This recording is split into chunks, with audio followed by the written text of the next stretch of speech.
चुनौतियों से निपटने के जो उनके प्लान हैं और किस तरह से हम लोग मिलकर साथ काम करेंगे और प्रयास करेंगे एक बेहतर भारत बनाने का। तो उस पर अपने विचार रखें। 30 से 40 मिनट में आप वो विचार रखेंगे और फिर इसके बाद अगले 30 से 40 मिनट साथियों के प्रश्नोत्तर और साथ ही साथ कैसे उसको मिलकर बेहतर किया जा सकता है, अच्छे तरीके से काम किया जा सकता है, उस पर सब लोग बात करेंगे। तो मैं आग्रह करूंगा कि सत्य प्रकाश भारत जी इस चर्चा की शुरुआत करें। सत्य प्रकाश भारत जी। धन्यवाद अभिषेक जी। धन्यवाद। आपने मुझे बोलने के लिए कुछ कहा, कुछ समझा, इसके लिए बहुत बहुत धन्यवाद।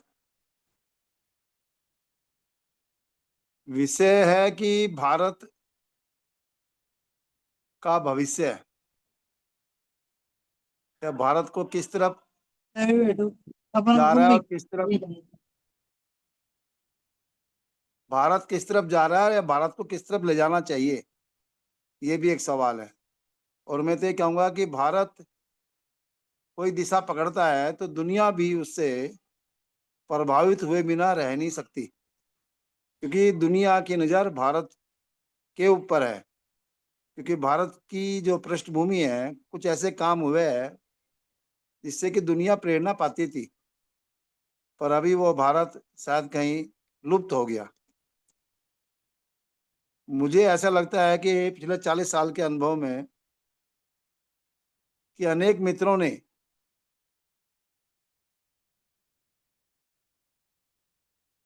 भारत के निर्माण के लिए, भारत के विकास के लिए, भारत की खुशहाली के लिए अपने जीवन को लगाया है। मैं ऐसे अनेक मित्रों को जानता हूँ, किसी न किसी रूप में, किसी न किसी रूप में, किसी न किसी रूप में। पर मैं ये भी जानता हूँ जिन्होंने भी लगाया है, पूरा जीवन लगाने के बावजूद भी आज जो स्थिति बन गई वो संतुष्ट नहीं है। वो पूरी मेहनत करने के बावजूद भी जैसे ठगे गए हो ऐसा लगता है। इसके कुछ कारण है। आज से 20-30 साल पहले जो मूल्य थे, जो सोच थी, जो समझ थी, आज वो पूरी की पूरी बदल गई। और उसमें टेक्नोलॉजी की एक बहुत बड़ी भूमिका है। टेक्नोलॉजी ने ऐसे ऐसे चमत्कार कर दिए कि जो कभी इंसान सोच भी नहीं पाता था। अब टेक्नोलॉजी ने चमत्कार कर दिए, पर टेक्नोलॉजी ने आदमी की समझ नहीं विकसित करी कि उसको एक दूसरे के साथ में जीना कैसे है, आदमी को आदमी के साथ में कैसे जीना है और आदमी को शेष प्रकृति के साथ में जीना कैसे है, ये समझ विकसित नहीं करी आदमी की। साधनों का ढेर लगा दिया, पर साधनों का सदुपयोग कैसे करना है, सामंजस्य के साथ, खुशहाली के साथ कैसे जीना है साधनों के साथ, उसकी समझ विकसित नहीं हुई। जिसके कारण टेक्नोलॉजी ने जो कमाल किया, साधनों ने जो कमाल किया, दुनिया में कई तरह की प्रॉब्लम नए ढंग की खड़ी होगी, जिसमें मुझे लगता है आज भारत में ही नहीं, दुनिया भर में हिंसा एक विकराल रूप लेती जा रही है। पूरी दुनिया से लेके, परिवार से लेके, व्यक्ति से लेके सभी उसके शिकार है। दूसरा, आर्थिक विषमता की खाई, ये भी एक भयंकर रूप लेती जा रही है। एक आदमी करोड़ों रुपए कमा सकता है और दूसरा आदमी पूरी मेहनत के बावजूद भी अपनी जीवन की मूल आवश्यकता को भी ठीक तरह पूरा नहीं कर पाता। इस तरह के जो नीति, नियम, कानून बन रहे हैं, ये भी अपने आप में एक बड़ा दुर्भाग्यपूर्ण है। क्योंकि टेक्नोलॉजी का फायदा पूरी मानव जाति को नहीं मिला, पूरी सृष्टि को नहीं मिला। टेक्नोलॉजी के साथ में सामंजस्य बनाकर चलने की जो सोच पैदा होनी थी, वो मेरे हिसाब से नहीं हुई। इसलिए एक समय था कि भाई शिक्षा प्राप्त कर लो, पढ़ लिख कर आदमी खुशहाल जीवन बनेगा, अच्छा जीवन बनेगा, दूसरों के लिए उपयोगी होगा। पर आज का जो एक शिक्षित आदमी है, जो पढ़ा लिखा आदमी है, जो डिग्रीधारी आदमी है, वो ना तो एक दूसरे आदमी के पूरक बन पाया, ना प्रकृति के पूरक बन पाया, बल्कि मैं तो कहूंगा कि उसके विरोध में जाके खड़ा हो गया। तो आप ध्यान से देखो कि जो सपने देखे थे या जो देखते थे पहले के लोग कि भाई ये मेहनत करके हम इसको प्राप्त करेंगे और उससे अपना जीवन, परिवार का जीवन, समाज का जीवन और पूरी प्रकृति में एक खुशहाली पैदा करेंगे, ये सपने देख के आदमी मेहनत करता था, उत्साह के साथ लगा रहता था, त्याग करता था, कुर्बानी के देता था। और मुझे बात याद आ रही है किशन पटनायक की, ये लगभग 20 साल पहले की बात होगी। उन्होंने एक दिन एक मीटिंग में कहा, सत्य प्रकाश जी, जब हम पढ़ते थे और एक सपने देखते थे कि ये समस्या है हमारे सामने और समस्या है तो हम इसको ऐसे लड़के संघर्ष करके दूर करेंगे समस्या को। पर आज आप लोगों के सामने सवाल ये है कि समस्या तो सामने दिख रही है पर उसका कोई समाधान नहीं दिख रहा। ये 20 साल पहले बात कही थी, आज तो उसको और बहुत विकृत रूप आ गया। अनेक लोग अपने अपने ढंग से अपने जीवन को लगाकर समाज में काम कर रहे हैं, पर ना तो खुद संतुष्ट है, ना समाज ही संतुष्ट है और ना ही वातावरण संतुष्ट है। ये एक बड़ी अजीब बात आज हो रही है। जिस तरह दुनिया में संसाधनों का विकास हुआ है, संसाधनों के साथ में आदमी की समझ का विकास नहीं हुआ कि इन संसाधनों का सदुपयोग करना कैसे है। इन संसाधनों से मेरे जीवन में, परिवार के जीवन में, समाज के जीवन में और शेष प्रकृति के जीवन में खुशहाली कैसे लानी है, सामंजस्य कैसे लाना है, संतुलन के साथ कैसे जीना है, इस सोच का विकास नहीं हुआ। इसलिए मानव जाति ने प्रयास करके इतिहास क्रम में अभी तक जो भी उपलब्धि प्राप्त की,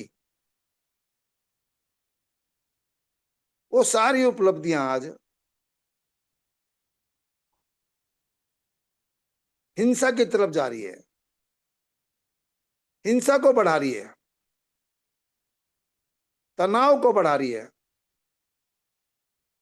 ये एक बड़ा दुर्भाग्यपूर्ण स्थिति है। मुझे कभी कभी लगता है कि जिस तरह आज टेक्नोलॉजी ने कमाल किया, संसाधन भरपूर दिए है, अगर आदमी की समझ विकसित हो जाती तो दुनिया वास्तव में आज स्वर्ग होती। क्योंकि दुनिया में आज संसाधनों का अभाव नहीं है, अभाव है एक मानसिकता का। 3 तरह की मानसिकता होती है। एक होती है सबके भले में मेरा भला, एक होती है जियो और जीने दो, और तीसरी है कर लो दुनिया मुट्ठी में, मेरे सुख में सबका सुख। अब ये तीसरी जो मानसिकता है, कर लो दुनिया मुट्ठी में, मेरे सुख में सबका सुख, ये बड़ी भयानक है। और दुर्भाग्य से आज इसकी तरफ दौड़ रहे हैं लोग, या इसकी तरफ दौड़ाया जा रहा है। आज भ्रष्टाचार नाम की कोई चीज नहीं रही। कभी भ्रष्टाचार लेने वाला और देने वाला दोनों डरते थे। आज बिना भ्रष्टाचार के काम ही नहीं होता। खुलेआम रिश्वत ली जा रही है, दी जा रही, पर सब चुप। मैं कभी कभी सोचता हूं कि ये जो व्यवस्थाएं बनती हैं या बनाई जाती है, इनका मकसद क्या है? व्यवस्थाओं का मकसद तो होना चाहिए कि समाज को खुशहाल बनाए, व्यक्ति को जीना सिखाए, व्यक्ति को व्यवस्था में रहना सिखाए, व्यक्ति को तनाव और भय से मुक्त करे, व्यक्ति के अंदर विश्वास पैदा करे। पर आज देख लो ध्यान से, चाहे वो शिक्षा व्यवस्था हो, डिग्री पर डिग्री ली जा रही है, पर उसकी कोई भी कदर नहीं है। चाहे फिर अर्थव्यवस्था हो, चाहे फिर न्याय व्यवस्था हो, चाहे फिर चुनाव व्यवस्था हो, चाहे फिर चिकित्सा व्यवस्था हो, सारी की सारी व्यवस्थाएं आदमी को ले किधर जा रही है? दिशा कौन सी दे रही है? कभी सेवा, सहयोग, नैतिक मूल्य है, आध्यात्मिक मूल्य है, एकदम सही बोलती है। व्यक्ति के जीवन के अंग होते थे। अब तो वो कल्पना की बात होगी। इसलिए मुझे लगता है कि भारत को एक ऐसा नेतृत्व चाहिए जिसके पास समग्रता के साथ, सामंजस्य के साथ, संतुलन के साथ जीने की एक दृष्टि हो,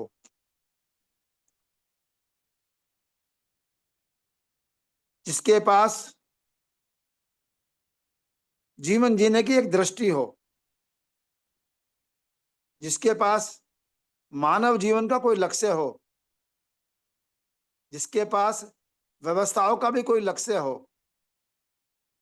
जिसमें सभी का भला हो, ना केवल मनुष्य का बल्कि शेष प्रकृति का भी। ऐसा नेतृत्व चाहिए भारत को और दुनिया को भी, ऐसा मुझे लगता है, जिसके लिए दुनिया के बहुत से लोग खोज रहे हैं, कहीं ढूंढ रहे हैं, कहीं आशा लगाए बैठे हैं कहीं। क्योंकि चारों तरफ, भारत के चारों तरफ देख लो या दुनिया में देख लो, हिंसा ही हिंसा, तनाव ही तनाव, भय ही भय पैदा हो रहा है या किया जा रहा है।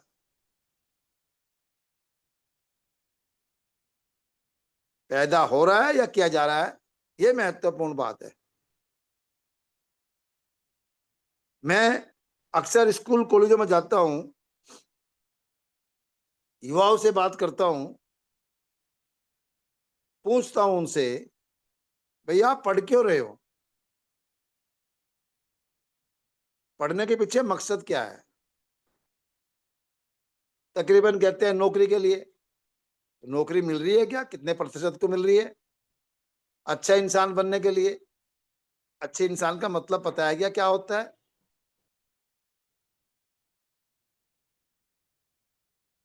मैं कह देना चाहता हूं कि शायद नहीं पता कि अच्छे इंसान का मतलब क्या है। क्यों पढ़ रहे हैं हम नहीं पता।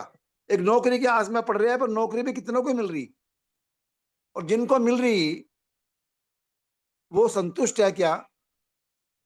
वो अपनी भूमिका ठीक प्रकार निभा पा रहे क्या? ये भी मेरे सामने एक सवाल है।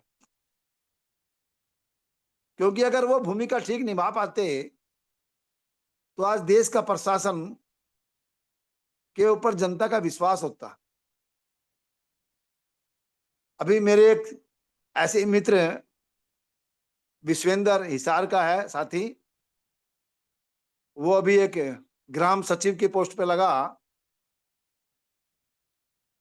वो कह रहा था, भारत जी सचमुच अगर सरकारी कर्मचारी अपने कर्तव्य को ठीक रूप में करना सीख जाए तो ये भारत स्वर्ग बन सकता है। वो कर रहा है मेहनत, और ऐसे और भी उदाहरण है। पर हजारों में, लाखों में एक दो व्यक्ति, वो भी कितने दिन तक टिक पाएगा, ये भी एक सवाल है। तो इसलिए भारत के नेतृत्व की जहां तक बात है, मैं तो यही सोचता हूं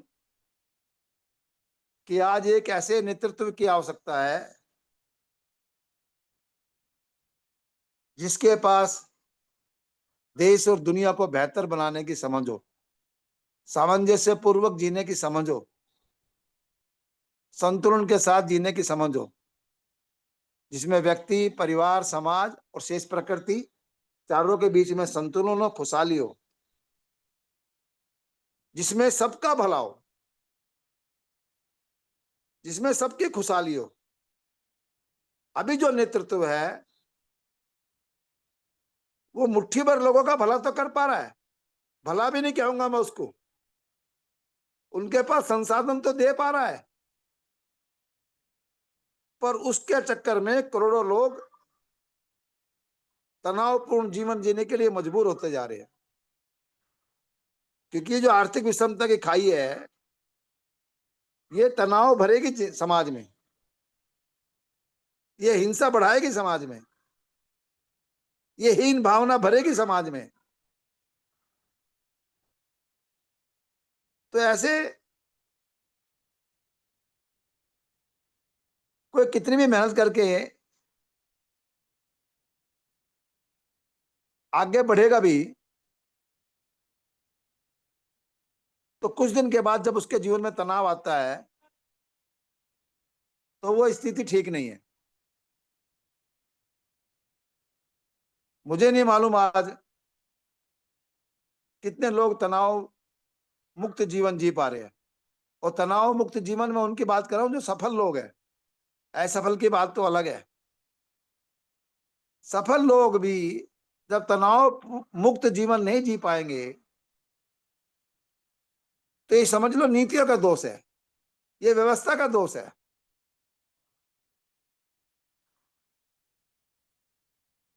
ये हमारी सोच का दोष है, कहीं हमारे जीने में कहीं कमी है। जबकि आज संसाधनों का कोई कमी नहीं है, कोई अभाव नहीं है। अब कई लोग आए, अरविंद केजरीवाल जी भी आए थे, बहुत लोगों ने साथ दिया, पर उनकी भी वही सोच, वही विकास का मॉडल, वही व्यवस्था, जिस व्यवस्था में, जिस विकास के मॉडल में सब कुछ पाके भी आदमी आज परेशान है, तनाव में है, उसमें से रास्ता निकालने की कोशिश कर रहे हैं, नहीं निकल सकता। हमें पूरी की पूरी विकास की सोच बदलनी पड़ेगी।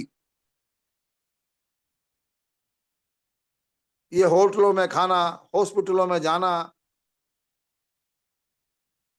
बाजार के भरोसे जीना, खूब परचेजिंग करना, ये जो विकास की पूरी सोच है, ये व्यक्ति को भी, समाज को भी और शेष प्रकृति को भी प्रदूषित करेगी, प्रदूषित करेगी। मैं कभी कभी कहता हूं कि अगर आदमी समझदार है तो उसकी आवश्यकताएं बहुत कम है, और आदमी मूर्ख है तो उसकी आवश्यकताएं अनंत है। मैं देखता हूं अनेक परिवारों को, खूब दिया है कुदरत ने, खूब मेहनत करके प्राप्त भी कर लिया है, पर बढ़ता ही नहीं, और चाहिए और चाहिए और चाहिए। और ये जो सोच है, ये सोच आज की अर्थव्यवस्था आदमी के अंदर पैदा कर रही है। एक मकान यहां बन गया तो दूसरा मकान, दूसरा मकान बन गया तो तीसरा मकान, तीसरा मकान, चौथा मकान। अरे कहां दौड़ोगे भाई? जीना कैसे है, इसके ऊपर कोई सोच नहीं है, अपने पराये का अंतर कुछ नहीं है। तो इसलिए देश में एक ऐसा नेतृत्व चाहिए और दुनिया को भी एक ऐसा नेतृत्व चाहिए जो जीना जानता हो, अपने साथ भी, दूसरे इंसानों के साथ भी, अपने साथ भी, दूसरे इंसानों के साथ भी, और शेष प्रकृति के साथ भी, जो जीना जानता हो। इनको कल सवेरे 6 बजे निकलेंगे हैं। हेलो, थोड़ा म्यूट कर दीजिए भैया अभिषेक जी सभी को। Thank you.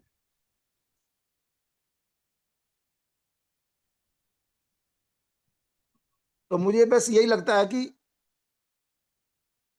हमने भी खूब कोशिश की, खूब आंदोलन में भी रहे, है ना। आजादी बचाओ आंदोलन, बहुराष्ट्रीय कंपनी के खिलाफ पूरे देश में मूवमेंट बनाया, पर आज सब बहुराष्ट्रीय कंपनी को देश में बुला रही है विकास के लिए, है ना। तो कभी जल जंगल जमीन की लड़ाई लड़ी, पर वो सब भी बकवास होगी आज। तो चीजें बदल रही है, और जो आज का नेतृत्व है, वो नेतृत्व ये कहता है कि मुट्ठी भर लोग खूब अरबोपति खरबोपति बने, और करोड़ों लोग बस मेहनत करके अपना। बल्कि कमाल की बात तो मुझे ये लगती है कि 5 किलो गेहूं लेके 80 करोड़ लोग संतुष्ट कि 5 किलो गेहूं मिल रहे। शर्म की बात है ना। 75 साल के बाद भी इस देश में भिखारियों की तरह में 5 किलो गेहूं लेना पड़ रहा है। 5 किलो गेहूं की कीमत 150 रुपए, महीने में 150 रुपए नहीं कमा सकते हम। नेतृत्व ऐसा चाहिए जिनको मांगने की आदत लोगों को ना डाले, बल्कि उनको स्वाभिमानी बनाए, उनको स्वावलंबी बनाए। और कोई मुश्किल काम नहीं है। मुझे नहीं लगता कि एक आदमी को आज 5 लाख तनख्वाह हो और दूसरे को 10,000 की गारंटी भी नहीं हो। ये जो खाई है ना, बड़ी खतरनाक है। ऐसी व्यवस्था क्यों नहीं बन सकती कि जिसमें कि सबको रोजगार मिले, सबको जीने का अवसर मिले, सबको खुशहाली का अवसर मिले। और मैं ऐसा मानता हूं कि खुशहाली केवल संसाधनों से नहीं आती। संसाधन एक माध्यम है ना, पर खुशहाली एक समझ का नाम है ना। संसाधन तो साधन है, पर साध्य है हमारी सोच कि हमको संसाधनों का उपयोग कैसे करना है। तो यही सब मैं कल्पना करता हूं कि देश में एक ऐसा नेतृत्व आए जो शिक्षा व्यवस्था में चेंज करे, जो अर्थव्यवस्था में चेंज करे, जो न्याय व्यवस्था में चेंज करे, जो प्रशासनिक व्यवस्था में चेंज करे, जो चुनाव व्यवस्था में चेंज करे, और एक ऐसी व्यवस्थाएं बनाए जो सबको लेकर साथ चले।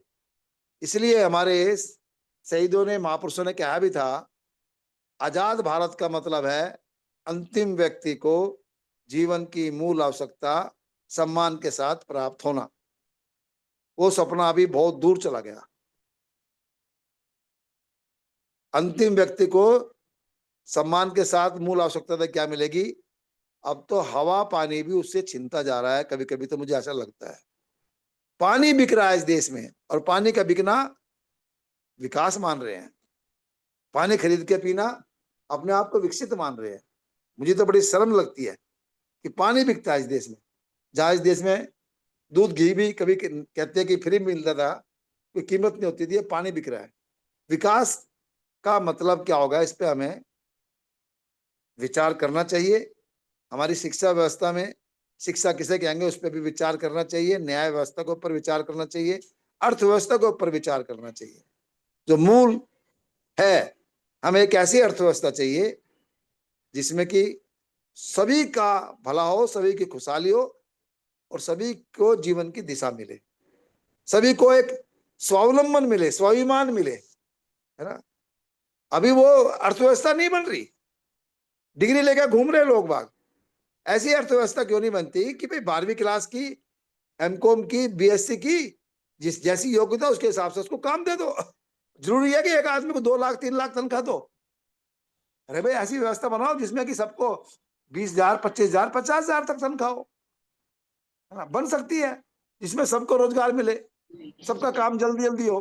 सबसे परफॉर्मेंस के नाम पे कितनी चीज क्या स्विचिंग मार दिया आपने। बाकी लोग कृपया शांत रहें, धन्यवाद।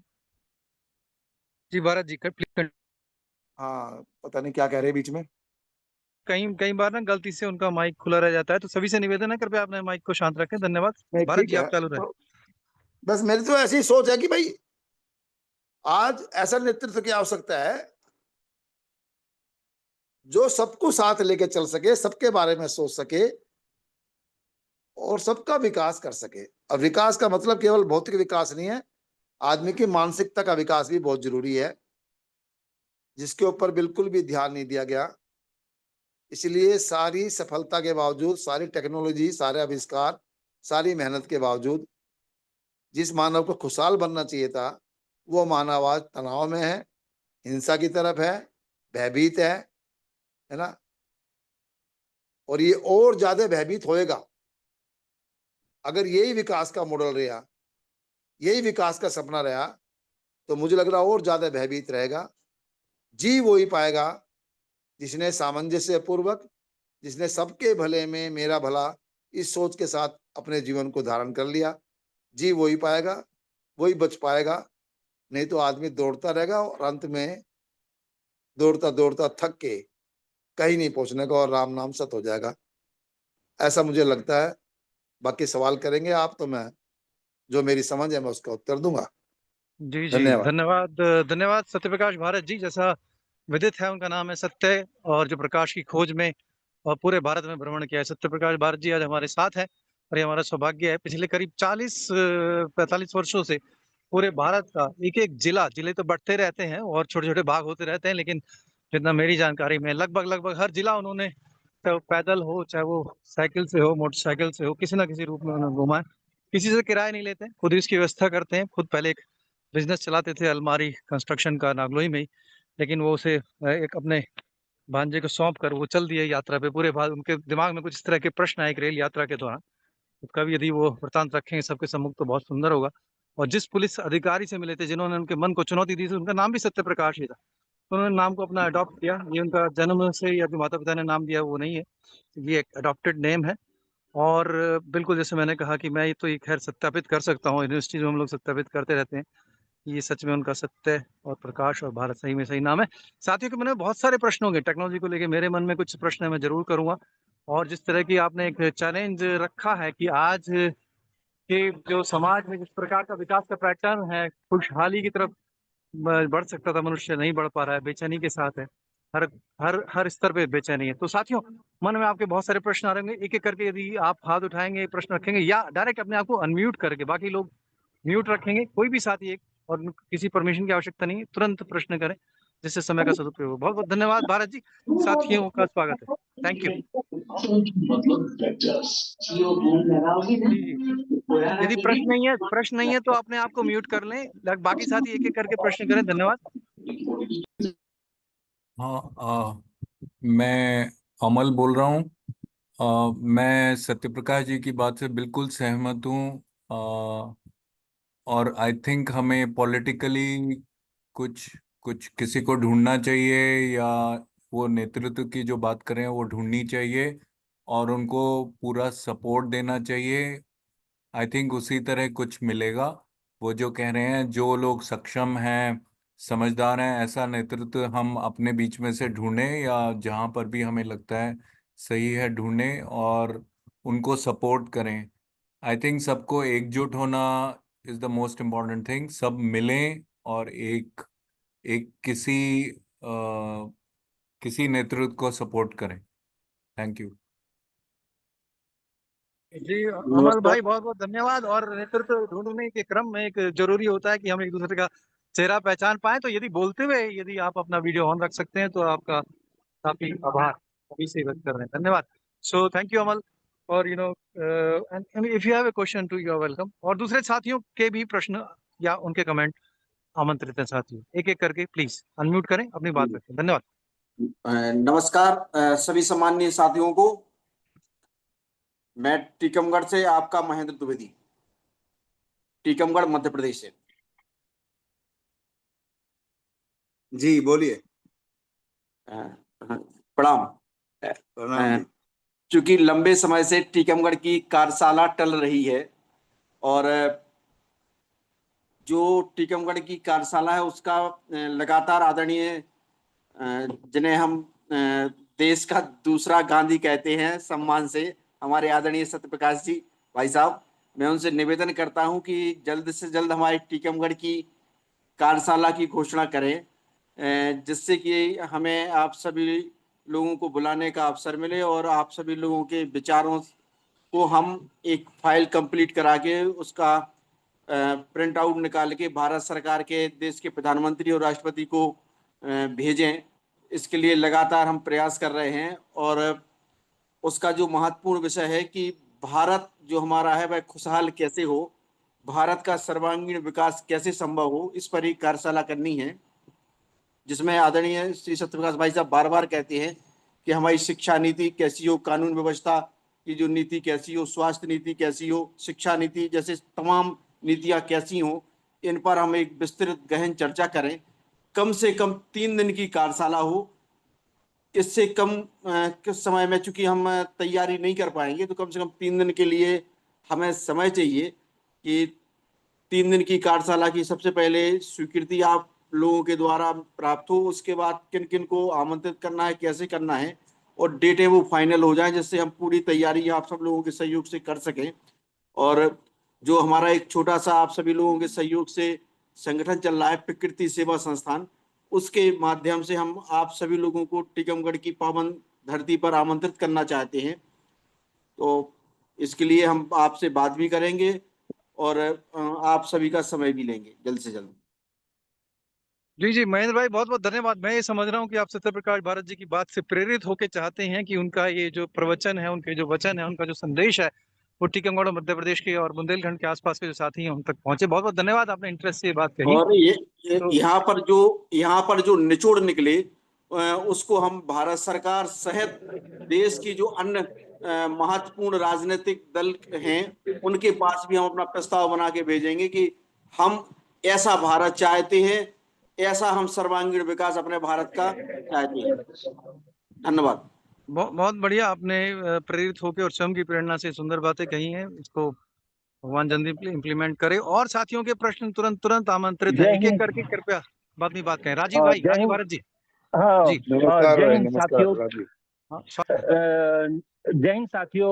आज मुझे बड़ी अति प्रसन्नता है कि आज हमारे बीच में जो वक्ता है वो सत्यप्रकाश भारत जी, और सत्यप्रकाश भारत जी अपनी पहचान के मोहताज नहीं है।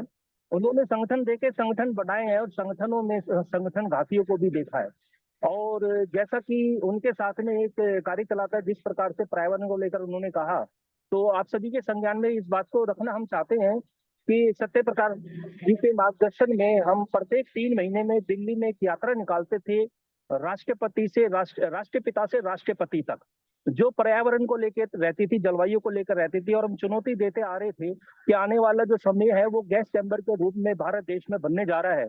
अभी तक जैसा कि आप सभी जानते हैं, चूरू का टेम्परेचर हम हाई लेवल पर देखते थे, लेकिन अब पिछली अगर गर्मियों की बात करें तो 52.3 दिल्ली का एनसीआर का टेम्परेचर रहा। तो जहां तक बात आती है पत्राचार की, मेरा यह मानना है कि हम पत्राचार केवल उसी संवैधानिक संस्थान पर बैठे पदाधिकारी से करें जो जवाबदेही हो, और जिस देश में जवाबदेही तय नहीं होती उस देश में अपराधों की संख्या कम नहीं होती है। आज जिन प्रबुद्ध लोगों को देश की सत्ता में होना चाहिए, आज वो फरियादी बनकर बैठे हैं। और जिनको सलाखों के पीछे होना चाहिए, आज वो सत्ताधारी बनकर बैठे हैं। मेरा ये मानना है कि इस देश में आप सभी जो प्रबुद्ध लोग हैं, आप सभी जो बुद्धिजीवी जगत के एक महान अनुभूति हैं, मतलब महान जो आप लोग हैं, मैं नहीं मानता कि आप लोग समाज के सामने ऐसा बिंदु का विकल्प नहीं रख सकते जिससे संपूर्ण राष्ट्र आपकी तरफ आकर्षित हो। और मेरा ये भी मानना है कि आप स्वयं ऐसे बिंदु तैयार नहीं कर सकते हैं। ऐसा मैं सोचता हूं कि आप ऐसा नहीं है कि आप ऐसे बिंदु तैयार नहीं कर सकते हैं। आप स्वयं सामूहिक रूप से ऐसे बिंदु का निर्माण कर सकते हैं जो भारत देश की तमाम राजनीतिक पक्ष वक्ष की व्यवस्था को सीधा कटघरे में खड़ा करने का काम करे। तो मेरा ये सबसे पहले आग्रह है कि जितने भी समाज में राष्ट्र के प्रति चिंतित लोग हैं, वो सबसे पहले तो स्वयं एक ऐसी राष्ट्रीय स्तर की व्यवस्था बनाने के लिए संघर्ष आरंभ कर दें जिससे कि समाज को एक मार्गदर्शन मिल सके, समाज आपकी तरफ एक विकल्प के रूप में दे सके और आपके हर बिंदुओं पर केवल और केवल एक ऐसा संदेश हो जिसके अंदर में राष्ट्र चेतना पैदा की जा सके। और मेरा मानना है कि जिस देश के अंदर में राष्ट्र चेतना पैदा हो जाती है, उस देश की जनता को मतदाता के रूप में कोई भी राजनीतिक व्यवस्था वोट बैंक की राजनीति का हिस्सा नहीं बना सकती है। और जिस देश की जनता वोट बैंक की राजनीति का हिस्सा नहीं बना पाती है राजनीतिक व्यवस्था, वह जनता स्वयं सीधा उनकी सोच का आकलन देश के सच्चे और अच्छे लोगों के प्रति हो जाता है। तो मेरा ये मानना है कि हम दिल्ली के अंदर में कम से कम इसकी शुरुआत करें। और मेरा ये मानना है जैसे कि भारत गठबंधन मंच भी एक राजनीतिक विकल्प के रूप में देश के समक्ष आया है और भारत देश के सारे असंगठित राजनीतिक और गैर राजनीतिक संगठनों को व्यवस्थित करने का कार्य करने लग रहा है। तो मेरा ये मानना है कि कुछ ऐसे संगठन जो आप सभी के मार्गदर्शन में नेतृत्व करे, आप सभी के मार्गदर्शन में रहे, ऐसे संगठनों को आगे रखते हुए, ऐसे संगठनों को आधार बनते हुए, ऐसे संगठनों को एक ऐसी व्यवस्था बनाते हुए जो व्यवस्था अपने आप में सामूहिक रूप से एक विकल्प हो जिसमें केवल सहयोग और सवाल ना हो। तो मेरा ये मानना है कि एक देश में फिर एक आंदोलन खड़ा हो सकता है। और जिस प्रकार से अन्ना आंदोलन जो राजनीतिक भेद चढ़ गया, कुछ लोगों ने उसमें अपने स्वार्थ की राजनीति करते हुए दिल्ली की सत्ता तक पहुंचे। और ये भी हमें दुख होता है जो आंदोलनों में से लिखने हुए नेता होते हैं, वो आखिर सत्ता में पहुंचते ही ऐसे लोगों को क्यों भूल जाते हैं जिनके सहयोग से वो सत्ता तक पहुंचे। आज मेरा ये मानना है कि सत्यप्रकाश भारत जी इस बात के बिल्कुल साक्षात गवाह हैं कि अगर देश में हम जैसे लोगों का सहयोग नहीं होता तो आज अरविंद केजरीवाल की कोई पहचान नहीं होती। लेकिन एक सत्य है कि अगर आप स्वार्थ की राजनीति करोगे, स्वार्थ की नीति को लेकर चलोगे तो आप कुछ समय के लिए अपनी पहचान बना सकते हैं, लेकिन आप सदा अपनी पहचान नहीं बना सकते।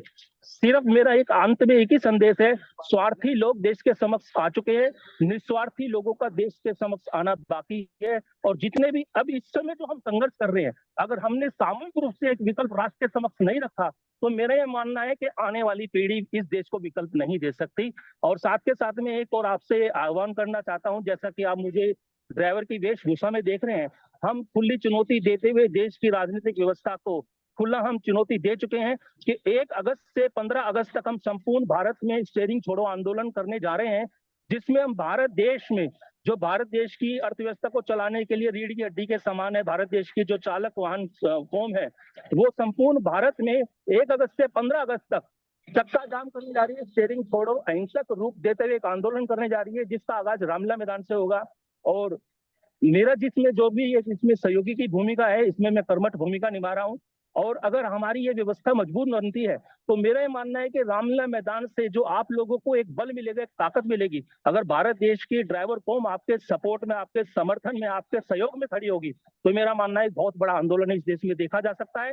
और आज हमें एक दूसरे की जरूरत है। और मेरा ये मानना है, लास्ट अंत में एक बात कहना चाहूंगा, अगर हमारा आपका सबका उद्देश्य सर्वप्रथम राष्ट्र है तो समय आ गए हम सब एक दूसरे के लिए इस्तेमाल हो जाए, हम सब एक दूसरे के साथ कंधे से कंधा मिलाकर खड़े हो जाए और आज हम तमाम भारतीय राजनीतिक व्यवस्था का बहिष्कार करते हैं और समाज में एक ऐसा संदेश दे जिसमें इस देश की जनता जाति धर्म राजनीतिक विवादों से ऊपर उठकर इनका बहिष्कार करते हुए राष्ट्र हित में एक होने का कार्य करे। तो मेरा कम शब्दों में थोड़ा सा मैं इस तरह से मैं बोल गया जल्दी में, मैं माफी भी चाहूंगा कि मैं ड्यूटी पे आपका स्वागत है, कभी भी कॉल आ सकता है, इसलिए मैंने अपने विचार साझा किए। संजय जी जय।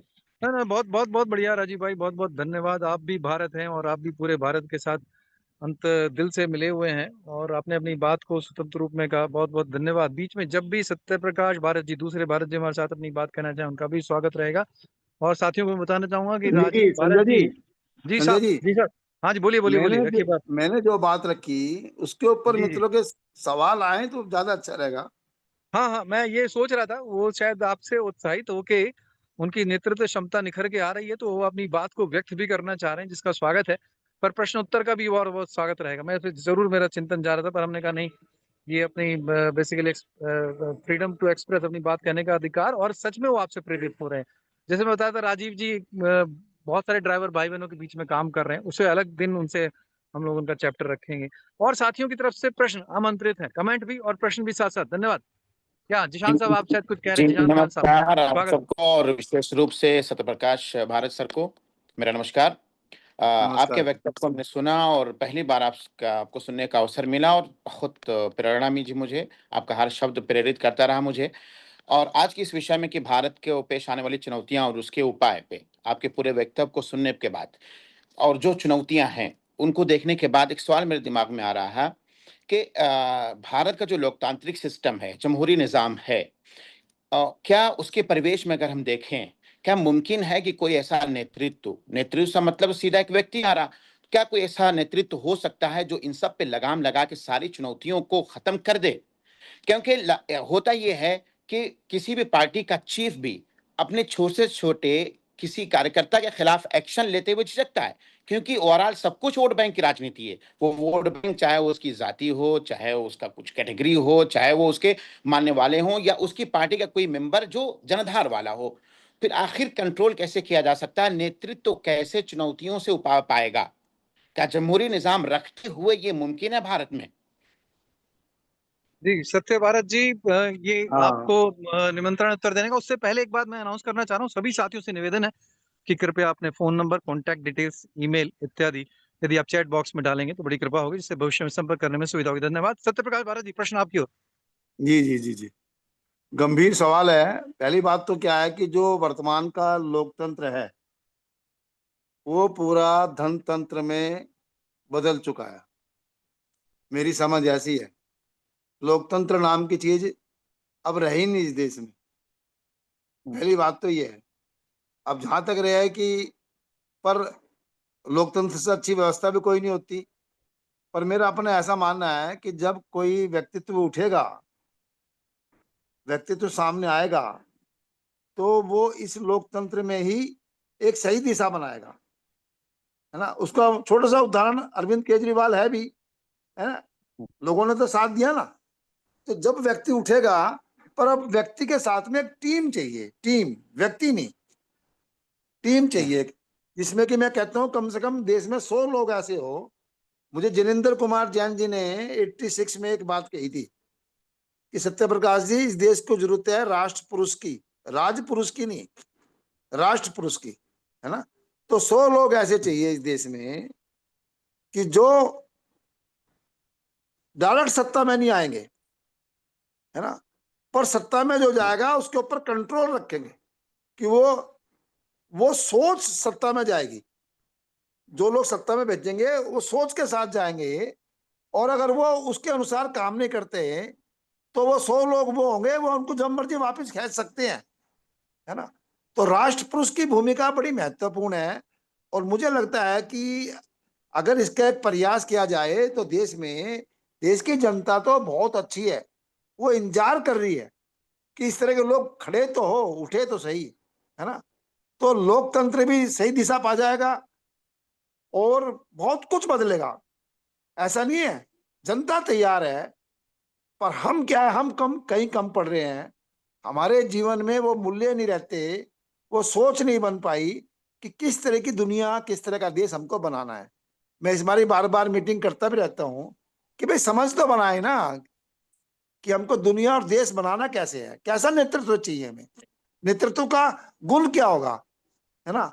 नेतृत्व को मैं मानता हूं कि जिसके पास अभाव का अभाव है, मानसिक रूप से भी स्पष्टता है और भौतिक रूप से भी जो संसाधन चाहिए उसकी भी स्पष्टता है ना। वो समय के अनुसार दौड़ता मत चले कि और चाहिए और चाहिए और चाहिए, है ना। उसको ये होना चाहिए कि इससे ज्यादा चाहिए नहीं और इससे कम में काम चलता नहीं। ये नेतृत्व का गुण है। ठीक है, मतलब और सीधा मुझे लगता मतलब है हो कि कि नेतृत्व व्यक्ति विशेष पे केंद्रित ना हो करके समूहों पे हो, ताकि अगर कोई एक समूह और भटक विचार रहा है के तो ऊपर, दूसरों को विचार, संभाल सके। सही। हाँ, विचार के ऊपर हो। और तो इस वक्त का जो राजनीतिक पार्टियों का जो सिस्टम अपने यहाँ है वो व्यक्ति विशेष पे केंद्रित व्यक्ति विशेष तो पर ये वो पूरा सिस्टम ही गलत धनतंत्र हुआ में फिर। बदल चुका। हाँ लोकतंत्र है ही नहीं इस टाइम देश में, धनतंत्र है। लोकतंत्र से पार्टी तंत्र से धनतंत्र। धन वाला जिसके हाथ में मंडी उसके हाथ में मुंडी। गुरुजी एक बात मैं कहना चाहूँ, जी ये वेलकम, स्वागत है। लोकतंत्र, कौन साथी कह रहे हैं? थोड़ा एक बार अपना नाम कृपया बोल देंगे, धन्यवाद। जी कहिए। सचिन जी कह रहे हैं क्या? सचिन अवस्थी जी। जब ये हमको सामने दिखता है और उसके बाद भी हारने के लिए आदमी तैयार रहते हैं, नीचे के 3 और 10-10 करोड़ रुपए लेके।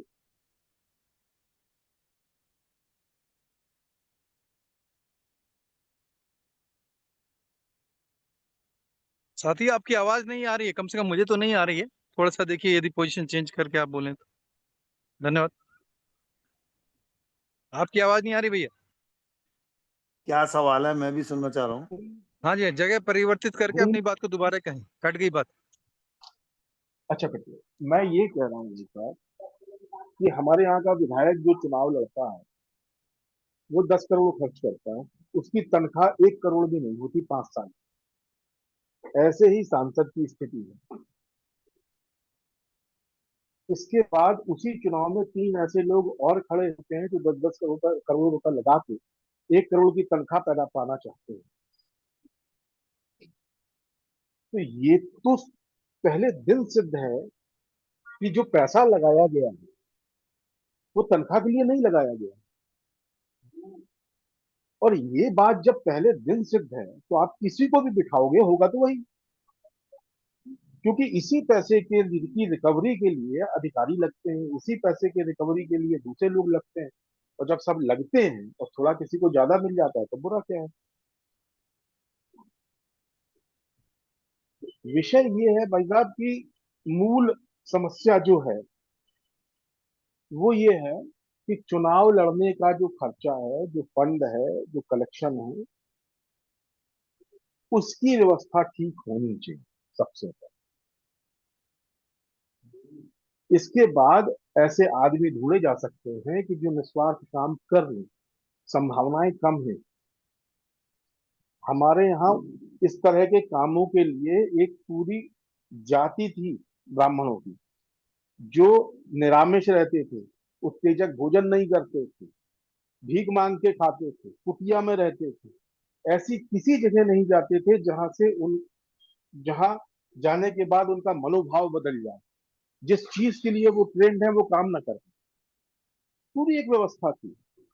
आज कैसे संभव है? हम कितने भी नेता बदलें, राम की जगह लखन बिठाएं, लखन की जगह रहमान बिठाएं, रहमान की जगह जीसस बिठाएं, जिसको जहां बिठाना बिठाएं, व्यवस्था में गड़बड़ तो यहाँ है।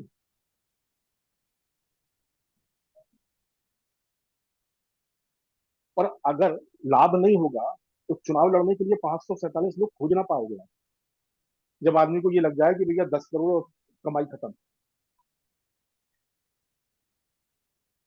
तो मूल मुद्दों का पे क्या कहना है भाई जी?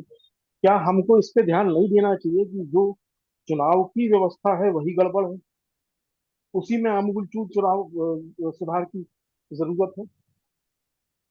जी जी भारत जी।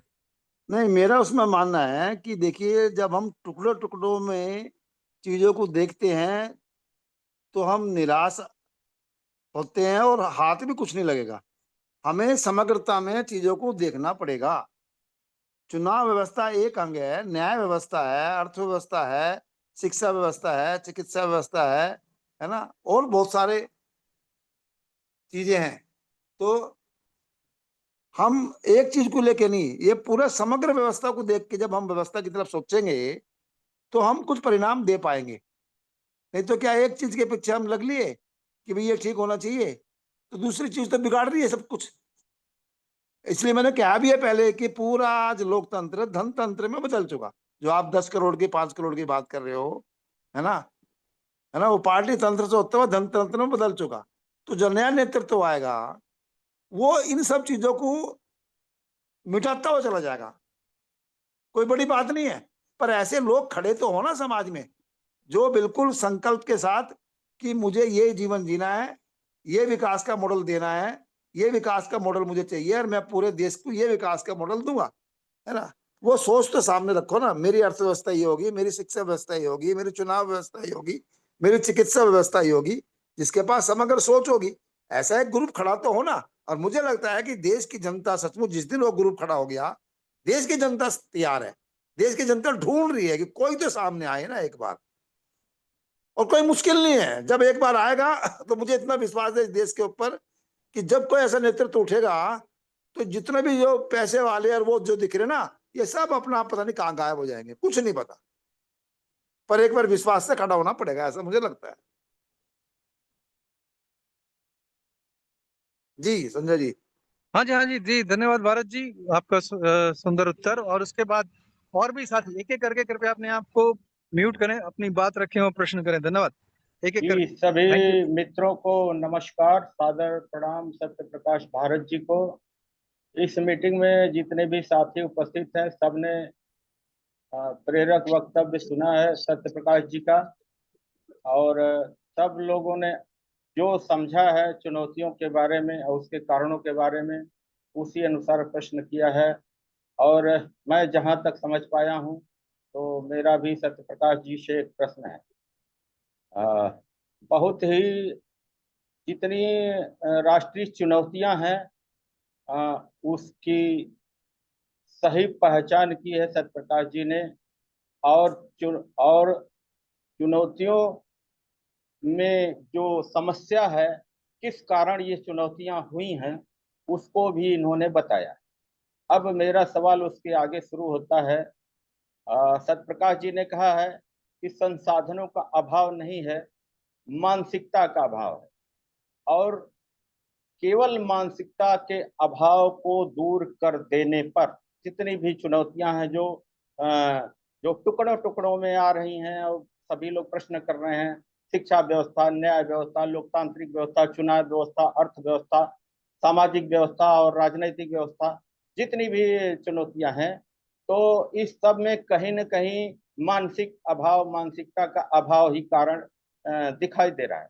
तो हमें समग्र रूप से जो सब कारणों का कारण है, सब चुनौतियों का कारण है, उस समस्या के समाधान के लिए समग्र प्रयास, समन्वित प्रयास करना होगा। अब मैं ये जानना चाहता हूँ कि वो कौन सी रणनीति होगी प्रभावी, जिस पर अमल करके हम लोग इस मानसिकता के अभाव से अपने देश से इसको भगा सकते हैं। क्योंकि हमारे पास ह्यूमन रिसोर्स, खास करके यूथ रिसोर्स जो हमारे भारत के पास है, वो पूरी दुनिया में कहीं भी नहीं है। हम उसका बिल्कुल भी यूटिलाइजेशन नहीं कर पा रहे हैं। धन्यवाद सत्य प्रकाश भारत जी भारत जी, इस प्रश्न का उत्तर दें लास्ट में जो भैया ने किया है, महेश्वरी पांडे जी। ये मुझे संजय जी ऐसा लगता है, हाँ जी, हाँ जी, हाँ जी 100 व्यक्ति ऐसे चाहिए जी जिनको और संसाधन नहीं चाहिए अपने परिवार और अपने लिए, जी है ना। 100 व्यक्ति जिनको अपने लिए और अपने परिवार के लिए और संसाधन नहीं चाहिए, जी और जो संतुष्ट है जितने संसाधन उनके पास है, जी और फिर आगे का अपना जीवन इस देश के नेतृत्व बनाने में लगाने को तैयार है।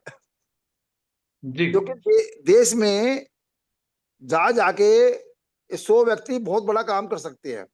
लोगों से मिलना जी पड़ेगा, जो जीवन लगा रहे हैं उनको साथ जोड़ना पड़ेगा, उनके साथ मीटिंगें करनी पड़ेगी, है ना, जी उनके साथ बातचीत करनी पड़ेगी। और कोई मुश्किल काम नहीं आज, है ना।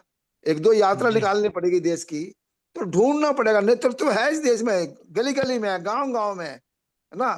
पर उनको हमें जोड़ना पड़ेगा। और वो इतनी एकदम जल्दीबाजी में नहीं, क्या क्यों विश्वास करेगा आदमी आपके ऊपर, है ना। उनके साथ संबंधों को पहचान बनानी पड़ेगी। संबंध की पहचान बनेगी तो जुड़ेगा आदमी, संबंध समझेगा तो जी जुड़ेगा आदमी, और जुड़ेगा तो फिर समर्पित भी होगा। कोई बड़ी बात नहीं है, साधन भी देगा वो। पर संकल्प वाले वो लोग चाहिए कि भाई मुझे, मेरा लक्ष्य जो है सिर्फ एक ही है कि इस राष्ट्र को खुशहाल बनाना है, इस राष्ट्र के हर व्यक्ति को खुशहाल बनाना है। जैसे मैं खुशहाल हूँ, है ना, मैं खुशहाल हूँ, वैसे ही दूसरे व्यक्ति को बनाना है। और खुशहाली का मतलब संसाधन नहीं है, खुशहाली का मतलब है विश्वास, है ना, विश्वास जीतना है। बस जो बात कहो उसको पूरी करेंगे हम, सोच के करेंगे। कोई लालच में ना फंसने वाला आदमी हो कि टुकड़ा फेंक दिया किसी ने और कहीं पे भाग लिया, है ना। अभी तो देखो, आज इस पार्टी में, कल उस पार्टी में, परसों उस पार्टी में, आज कुछ बोल रहे, कल कुछ बोल रहे, और लोग वोट दे रहे और जिता रहे उनको। क्या स्थिति बन गई? उसमें यह है कि हम जैसे लोग सामने खड़े होके काम नहीं कर रहे। देखो, एक हमारे मित्र है भरत गांधी, है ना, वो लगातार काम कर रहे हैं, उनके साथ लोग जुड़े हैं, उन्होंने विश्वास जीता है। कुछ भी क्या हो, विचारधारा में हो सकता है किसी को अंतर हो, सोच में अंतर हो आपस में एक दूसरे पर, उसने लगातार काम किया तो विश्वास जीतता है उसने, और जो बात बोल ली है वो लगातार लेके चल रहा है। ऐसे और भी लोग खड़े हैं इस देश में। तो ऐसे लोगों को ढूंढ के बैठा के साथ में, है ना, जो पूरा जीवन लगाने को तैयार हो, जिनके पास सोच हो, तो नया नेतृत्व निकल जाएगा जिस दिन, उस दिन ये सारे देखते रह जाएंगे जो पॉलिटिकल पार्टियां हैं कि क्या हो गया ये, अपना आप पीछे चल पड़ेगी, मजबूरी में चल पड़ेंगी। बस इतना लगता है जी मुझे। जी, ठीक है, बहुत सुंदर आपने ये बात को रखा है और उत्तर दिया है। तो और साथियों, आपके और प्रश्न होंगे, और सत्य प्रकाश जी एक एक साथी के प्रश्न का उत्तर देने का प्रयास कर रहे हैं। मिलके ग्रुप बनाएं, मिलके बढ़े आओ साथियों।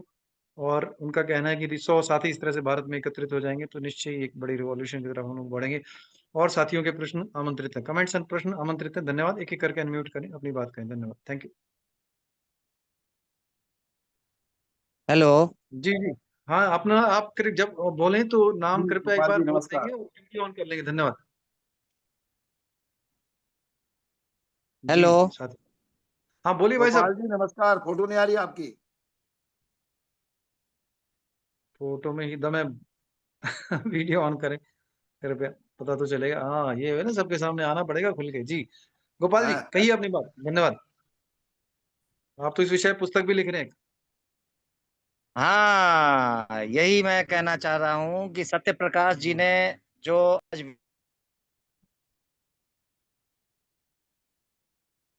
मैं जी, एक कहिए, बात पुस्तक लिख करिए। रहा हूँ, और जो पुस्तक लिख रहा हूँ इसका जो विषय है, ये इन्हीं की प्रेरणा से मैंने सेलेक्ट किया है, लोकतंत्र नहीं धनतंत्र।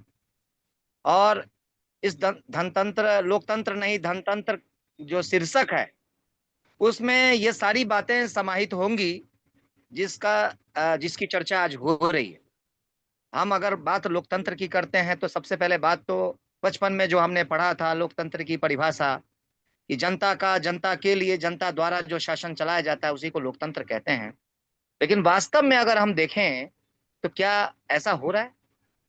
तो क्या यह प्रैक्टिकली सच है?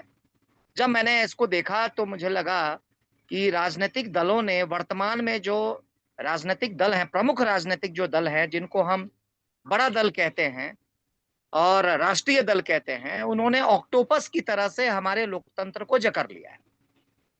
और उसके बाद जो है दूसरा खेल शुरू हो गया, वो है टिकटों की बिक्री, चुनाव में बेतहाशा खर्च और माफियागिरी।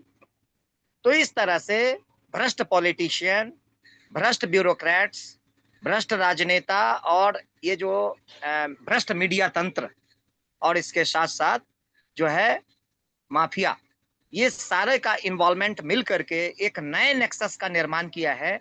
सत्ता चाहे किसी की भी पार्टी की रहे, उससे कोई फर्क नहीं पड़ता, असली राज तो नेक्सस का है। और वो नेक्सस का खुल्लम खेल फर्रुखाबादी है। जो किसी भी पार्टी के अंध समर्थक हैं वो तो मुझे माफ करें, मैं उनके लिए कुछ नहीं कह सकता।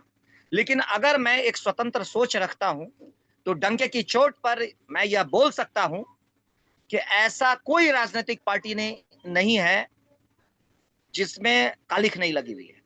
इस हमाम में, ऐसा बोलते भी हैं हम लोग प्रायः बातचीत में, कि इस हमाम में सभी नंगे हैं। तो उसमें फार बेटर कौन है, या हम एक नया विकल्प कैसे दे सकते हैं इस दोनों ग्रुपों से अलग हट करके? अब तो पार्टी का तंत्र रहा भी नहीं, अब तो आ गया है बिल्कुल अलायंस का, गठबंधन की राजनीति हो रही है। यानी एक तरफ एनडीए गठबंधन है और दूसरा तरफ इंडिया गठबंधन है। तो क्या एनडीए गठबंधन सही है, ये हमें एनालिसिस करना पड़ेगा। क्या इंडिया गठबंधन सही है, ये मुझे एनालिसिस करना पड़ेगा। अगर दोनों सही नहीं है तो ऐसी परिस्थिति में मुझे तीसरे गठबंधन की ओर सोचना पड़ेगा, या हम इसको ऐसे भी कह सकते हैं कि भारत की ऐसी निराश जनता जो दोनों ही गठबंधनों को आजमा चुकी है, देख चुकी है, तो इसको नकारते हुए अगर उसको संभावना और विश्वास नजर आता है कि ये तीसरे गठबंधन में कुछ दम है, इसमें कुछ ईमानदार लोग हैं, इन लोग विश्वसनीय हैं, क्रेडिबिलिटी है इनकी, और इसमें ऐसे लोग हैं जो हम जो चाहते हैं, कॉमन कॉज जो चाहता है, कॉमन लोग जो चाहते हैं, उनकी समस्याओं को सुलझा पाने में ये सक्षम है, देन आफ्टर जनता का ध्यान और जनता का विश्वास उस नए ग्रुप से जुड़ेगा, और उसके बाद तभी ये मनीक्रेसी खत्म हो सकती।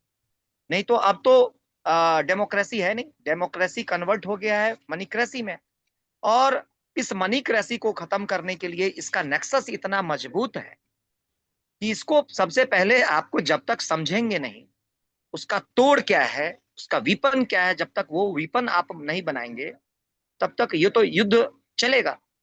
और जैसे ही आप मोर्चा संभालेंगे, वो चारों तरफ से वो अटैक करेंगे, चूंकि उनके पास सुविधा भी है, साधन भी है, तंत्र भी है, सरकार भी है, सत्ता भी है, माफियागिरी भी है, तो हर तरह से आपको ऑपरेस किया जाएगा। हम में से ऐसे कितने लोग हैं जो इस ऑपरेस होने के लिए तैयार हैं, अपने आप को सर्वस्व न्यौछावर करने के लिए तैयार है? कम से कम मैं सत्य प्रकाश भारत भाई से इतना प्रेरित हूं कि मैंने उनसे दो चीज तो सीख लिया है। एक तो घुमक्करपन वाला जो जिंदगी है, वॉन्डरिंग व्हिस्टलिंग टू एंड फ्रो, ये मैंने तय कर लिया है। आगामी आने वाले समय में ये जो है भारत को जानना और समझना अगर है, और अगर संपर्क, समन्वय, संवाद, सहयोग और सहकार की मूल भावना से देश की समस्याओं को जानना है, उसका विकल्प निकालना है, तो उसके लिए तो आपको घूमना पड़ेगा। आप अपनी, हर आदमी को कंफर्टेबल लाइफ है, हर आदमी अपने घर पे आराम करना चाहता है, लेकिन जो देश के लिए, समाज के लिए सोचना चाहते हैं, उनको तो निकलना ही पड़ेगा। खाली करो सिंहासन की जनता आती है, ये हमने रामधारी सिंह दिनकर का ये लाइन है, आज वो लाइन मुझे दस्तक दे रहा है, आज दुष्यंत कुमार की लाइनें हमें दस्तक दे रही है। तो इन सारे चीजों से प्रेरित होकर के मैंने इस किताब की आधारशिला रखी है, और उन सारे मुद्दों को, उन सारे बातों को, और आप जैसे सज्जनों को के जो डिस्कशंस हैं, आप सोचते हैं कि केवल मैं ऐसे चेहरा छुपा के बैठा हूं या बंद करके बैठा हूं, ऐसा नहीं है। मेरी एक एक चीज पर मॉनिटरिंग, मैं एक एक चीज को नोट करता हूं, किस सज्जन ने क्या कहा, उसमें से फिर R&D करता हूँ, उससे रिलेटेड मैटर्स को मैं ढूंढता हूँ, क्लब करता हूँ, एसोसिएट करता हूँ। तो इतना बड़ा परिश्रम मैं कर रहा हूँ, लेकिन ये सब आप लोगों का आशीर्वाद और मार्गदर्शन चाहिए। फिलहाल तो हमारा एक मोटा मोटी जो स्ट्रक्चर है वो ये है कि लोकतंत्र के 4 खंबे हैं, विधायिका, कार्यपालिका, न्यायपालिका, और चौथा सिविल सोसाइटी। सिविल सोसाइटी का ही अंग माना गया है मीडिया को, लेकिन उस मीडिया को मैं 2 पार्ट में देखता हूँ, एक गोदी मीडिया और एक सोशल मीडिया। गोदी मीडिया और पेड मीडिया को मैं मीडिया मानता ही नहीं, वो तो गुलाम है, दलाल हैं, तो उनको भी एक्सपोज करने का मैंने तय किया हुआ है। और आप लोगों से भी गुजारिश है कि ऐसी पेड मीडिया तंत्र और गोदी मीडिया तंत्र जो लोकतंत्र का चीरहरण कर रही है और सत्ता की गुलामी गर्दी कर रही है, उनको एक्सपोज करने का और वैसे चैनलों को बिल्कुल बहिष्कृत करने का ये अभियान एक शुरू करने वाला हूं। तो उसके लिए भी हमारी प्लानिंग चल रही है, कोऑर्डिनेशन चल रहा है कि कैसे शुरुआत की जाए, कहां से शुरुआत की जाए, क्योंकि शुरुआत करने से पहले काफी कुछ चीजों पर काम करना पड़ता है। दूसरा है शासन तंत्र में व्याप्त भ्रष्टाचार। उस भ्रष्टाचार जो एक्सपोज हो गए, जो हमारी जांच एजेंसियां हैं, चाहे वो ईडी है, चाहे वो सीबीआई है, चाहे इनकम टैक्स है, चाहे पुलिस है, ये जो 4 या इंटेलिजेंस है, एनआईए है, ये सब जो इंटेलिजेंस की एजेंसियां हैं, उन्होंने अब तक किया क्या है, और उनके काम में भी पारदर्शिता नहीं है। अभी मैं ईडी का रिपोर्ट देख रहा था तो मुझे पता चला कि अभी तक में ईडी ने 192 मामले को दर्ज किया और उनका कन्विक्शन रेट बहुत पुअर है, मात्र 2 को सजा मिली। तो ऐसी परिस्थिति में मैं ये कहना चाहता हूं कि इसका मतलब आप टेररिज्म कर रहे हैं, आप ब्लैकमेलिंग कर रहे हैं, आप प्रेशराइज करके केवल विपक्षी लोगों को के ऊपर में आप केस करते हैं, और आप चूंकि सत्ता में हैं इसलिए सत्ताधारी लोगों को आपने छोड़ रखा है, बख्श रखा है, उनके ऊपर में कार्रवाई नहीं करते। तो पारदर्शिता हुआ कहां? तो ऐसी परिस्थिति में ईडी भी हमारे निशाने पर है, सीबीआई भी हमारे निशाने पर। सीबीआई के अधिकारी आज घूस लेते पकड़े जा रहे हैं, ईडी के अधिकारी घूस लेते पकड़े जा रहे हैं। तो हम विश्वास किस पर करें? इस लोकतंत्र में हम विश्वास किस पर करें? और चारों तरफ जो है पुलिस सुधार की आवश्यकता है, जुडिशियल रिफॉर्म की आवश्यकता है। रिफॉर्म हर जगह चाहिए। गोपाल जी, सबसे कोई पहले तो प्रश्न है हमें क्या अपने आपका? दिमाग का भी रिफॉर्म करना कोई- पड़ेगा, हमें हाँ, मानसिकता गोपाल का भाई रिफॉर्म सॉरी, करना बीच पड़ेगा। में, हाँ बीच में काट रहा हूँ आपकी बात को, माफी चाहता हूँ। कोई प्रश्न भी है क्या डायरेक्ट भारत जी से? हाँ, मैं बस मात्र मुझे 1 मिनट चाहिए। जी तो जी जी। इन सारे विषयों को समेटते हुए मैं उसमें अपना आरटीआई के लाइफ का जो 15 साल है, तो उसका भी काफ़ी एक्सपीरियंस मैं निकाल रहा हूँ। और बाकी आप जैसे जो अलग-अलग फ़ील्ड के जो लोग हैं, उनसे मैं व्यक्तिगत रूप से संपर्क कर रहा हूँ, उनका साक्षात्कार ले रहा हूँ, उनसे मटेरियल्स इकट्ठा कर रहा हूँ। कोई अच्छा कवि है, कोई अच्छा गज़लकार है, उसमें भी लोकतंत्र की वो आवाज़ अगर गूंज रही है, उसको भी हम किताब का अपना हिस्सा बनाना चाहते हैं। अभी-अभी वर्तमान में भोजपुरी की एक लोक गायिका है और लोकतंत्र के ऊपर में प्रखर रूप से उसने आवाज़ को बुलंद किया है, जिसके सोशल मीडिया पे करोड़ों फॉलोवर हैं, नाम है नेहा सिंह राठौर। उनके हस्बैंड से मेरी बातचीत हुई है। तो आगे आने वाले समय में बिहार के चुनाव से पहले हमारी किताब विमोचन होगी, ऐसा हम कैलकुलेशन बना रहे हैं। और हमारे किताब के विमोचन में नेहा सिंह राठौर भी शामिल होगी, ऐसा मुझे वो मिला है। मैं हमारी नज़र उस लोकतंत्र के प्रहरियों पर, जो भी लोकतंत्र के प्रहरी जो वास्तव में जिसके कारण आज लोकतंत्र थोड़ा बहुत जिंदा है, प्रायः तो मर गया है, लेकिन जो थोड़ा बहुत जिंदा है, जिस आवाज को प्रखरता से उठा रहे हैं, उन सारे लोगों को या मैक्सिमम लोगों को समेटने की है। और जो लोकतंत्र के रक्षक जिन्होंने प्राण अपना गवा दिया, जो दिवंगत हो चुके हैं, उनके याद में हमारी किताब समर्पित होगी, उनके लिए डेडिकेटेड होकर के हमारी किताब समर्पित होगी। बस यही छोटी सी बात है। मैं इस दिशा में सत्य प्रकाश भारत जी से मात्र मैं प्रश्न यही है हमारा कि हमारा जो ये सपना है, हमारा जो ये प्रयास है, ये हमारे अपने लिए कुछ नहीं है। हम इस लोकतंत्र की जो आवाज है, जो आप जैसे साथियों के साथ जो डेडिकेटेड होकर के काम कर रहे हैं, जो वास्तव में हमारी नजर में जिंदा लोग हैं। हम भारत की जनसंख्या को जिंदा नहीं मानते। वो मानता होगा कोई, सरकार मानती होगी, मैं नहीं मानता। मैं तो उन लोगों को जिंदा मानता हूँ जो देश के लिए, समाज के लिए समर्पित है, उनके लिए वो डेडिकेटेड है। वरना पशु भी आते हैं और वो उसके तरह से जीवन जीते हैं और मर जाते हैं, उन्हें कोई नहीं पूछता। प्रश्न प्रश्न हम हाँ, इतिहास में नाम दर्ज कराने चाहते हैं और इस दिशा में हमारी कहीं भी भूमिका नजर आए, आप लोगों को लगे कि हाँ, यहाँ पर गोपाल प्रसाद जी की भूमिका है, आप मुझे अपने अधिकार के साथ प्रयोग करते हुए मुझे याद करें। हमारे पास यदि जो भी कुछ है, थोड़ा बहुत भी अनुभव जो मैंने सीखा है, मैं कोई विशेषज्ञ नहीं हूँ, मैं एक विद्यार्थी हूँ, लेकिन फिर भी डेडिकेटेड टू कॉमन कॉज और पे बैक टू सोसाइटी की भावना से मैं उसको आप लोगों के लिए समर्पित करूंगा और जो आप मुझे टास्क देंगे उसका निर्वहन करूंगा। बहुत बहुत फिलहाल धन्यवाद। सत्य प्रकाश भारत जी से मैं एक ही चीज कहूंगा कि इस मिशन के पीछे जो लॉजिक है, उसके प्रेरणा स्रोत आप हैं, आप जैसे साथी हैं, आप जैसे वरिष्ठ लोग हैं। इस मिशन को आगे बढ़ाने के लिए, हमारी आवाज को बुलंद करने के लिए वो मैक्सिमम लोगों से हमारे प्रतिनिधि बन करके बात करें और वो हमारे को जिस तरह का भी सहयोग दे सकें, दिलवा सकें, जोड़ सकें, तो हमें काफी खुशी होगी। धन्यवाद। धन्यवाद धन्यवाद, आपने बहुत अच्छा कहा। पर वो एक साथी का सुझाव है कि सभी साथी अपनी बात को 2, 3 या मैक्सिमम 5 मिनट में समेटे, बहुत सुंदर होगा, क्योंकि सभी को कुछ ना कुछ अवसर मिलेगा इस डेमोक्रेसी में बात रखने का। और गोपाल जी को एक दिन हमने पूरा सुना था, फिर से अवश्य सुनेंगे। उनके पास काफी ज्यादा तत्व है, मसाला भी मैं शब्द यूज कर सकता हूँ, चूंकि पॉलिटिक्स में शब्द पॉजिटिव दृष्टि में ही ले सकते हैं, पर वो एक नया दुनिया बनाने कर बढ़ रहे हैं। सत्य प्रकाश भारत जी, तुरंत यदि आप उत्तर देना चाहें, नहीं तो अगले साथी की तरफ जाते हैं। सत्य भारत जी। नहीं, उन्होंने तो अपनी गोपाल जी बात का, कही है, कुछ सवाल तो नहीं ना। अच्छा, ठीक है ठीक है, उन्होंने बस आपसे सहयोग की गुजारिश की है, बहुत धन्यवाद। जीशान साहब ने बोल दिया है, महेंद्र और अमल जी ने बोल दिया है। मैं देखता हूँ कौन साथी छुटे हुए हैं, जरा फटाफट अगले 10-15 मिनट बात को खत्म करते हैं। Thank you Amal ji for your suggestion. Doctor Subhash ji, आप अपने आप को म्यूट करें, वीडियो को ऑन करें और अपनी बात कहने का कष्ट करें। धन्यवाद। और प्रश्न भी करें साथ साथ, सत्य प्रकाश प्रश्नों से क्लैरिटी आएगी। सुभाष जी, दूसरे फोन से फोन लगाना, मैथिली को फोन आ रहा बार बार आप, हाँ, आपकी सत्य प्रकाश भारत जी, कोई और बात हो तो आप भी म्यूट करके अपनी जो साथी हैं उनसे अपने बात रखें। पर फिलहाल मैं बात को रिपीट कर, हाँ जी सुभाष जी, अपनी बात को रखिए, नहीं तो एक और साथी हैं जिनका नाम आईफोन के रूप में से आइडेंटिफाइड है, शायद वो अपना व्यक्तिगत नाम नहीं लिख पाए हैं, वो अपनी बात कहें। श्री राय जी, जो कि पुणे के इंटरलैंड से हमारे साथ जुड़े हुए हैं। आप में से तीनों में से जो साथी अपनी बात कहना चाहें, प्रश्न करना चाहें, अनम्यूट करके अपनी बात को कहें, वीडियो भी ऑन करेंगे तो अच्छा हो। धन्यवाद। श्री नमस्कार। भाई जी जी, हाँ, कौन मैं साथी डॉक्टर बोल रहे हैं? सुभाष नारंगे बात कर रहा हूँ। हाँ स्वागत है, नमस्कार स्वागत है, सुभाष। बोलिए सर। नमस्कार, मैं महाराष्ट्र से हूँ जी और भारतीय कृषक समाज का महाराष्ट्र स्टेट का प्रेसिडेंट हूँ। जी जी मैंने सत्य प्रकाश भारत जी का सब सुना आज, मुझे बहुत अच्छा लगा।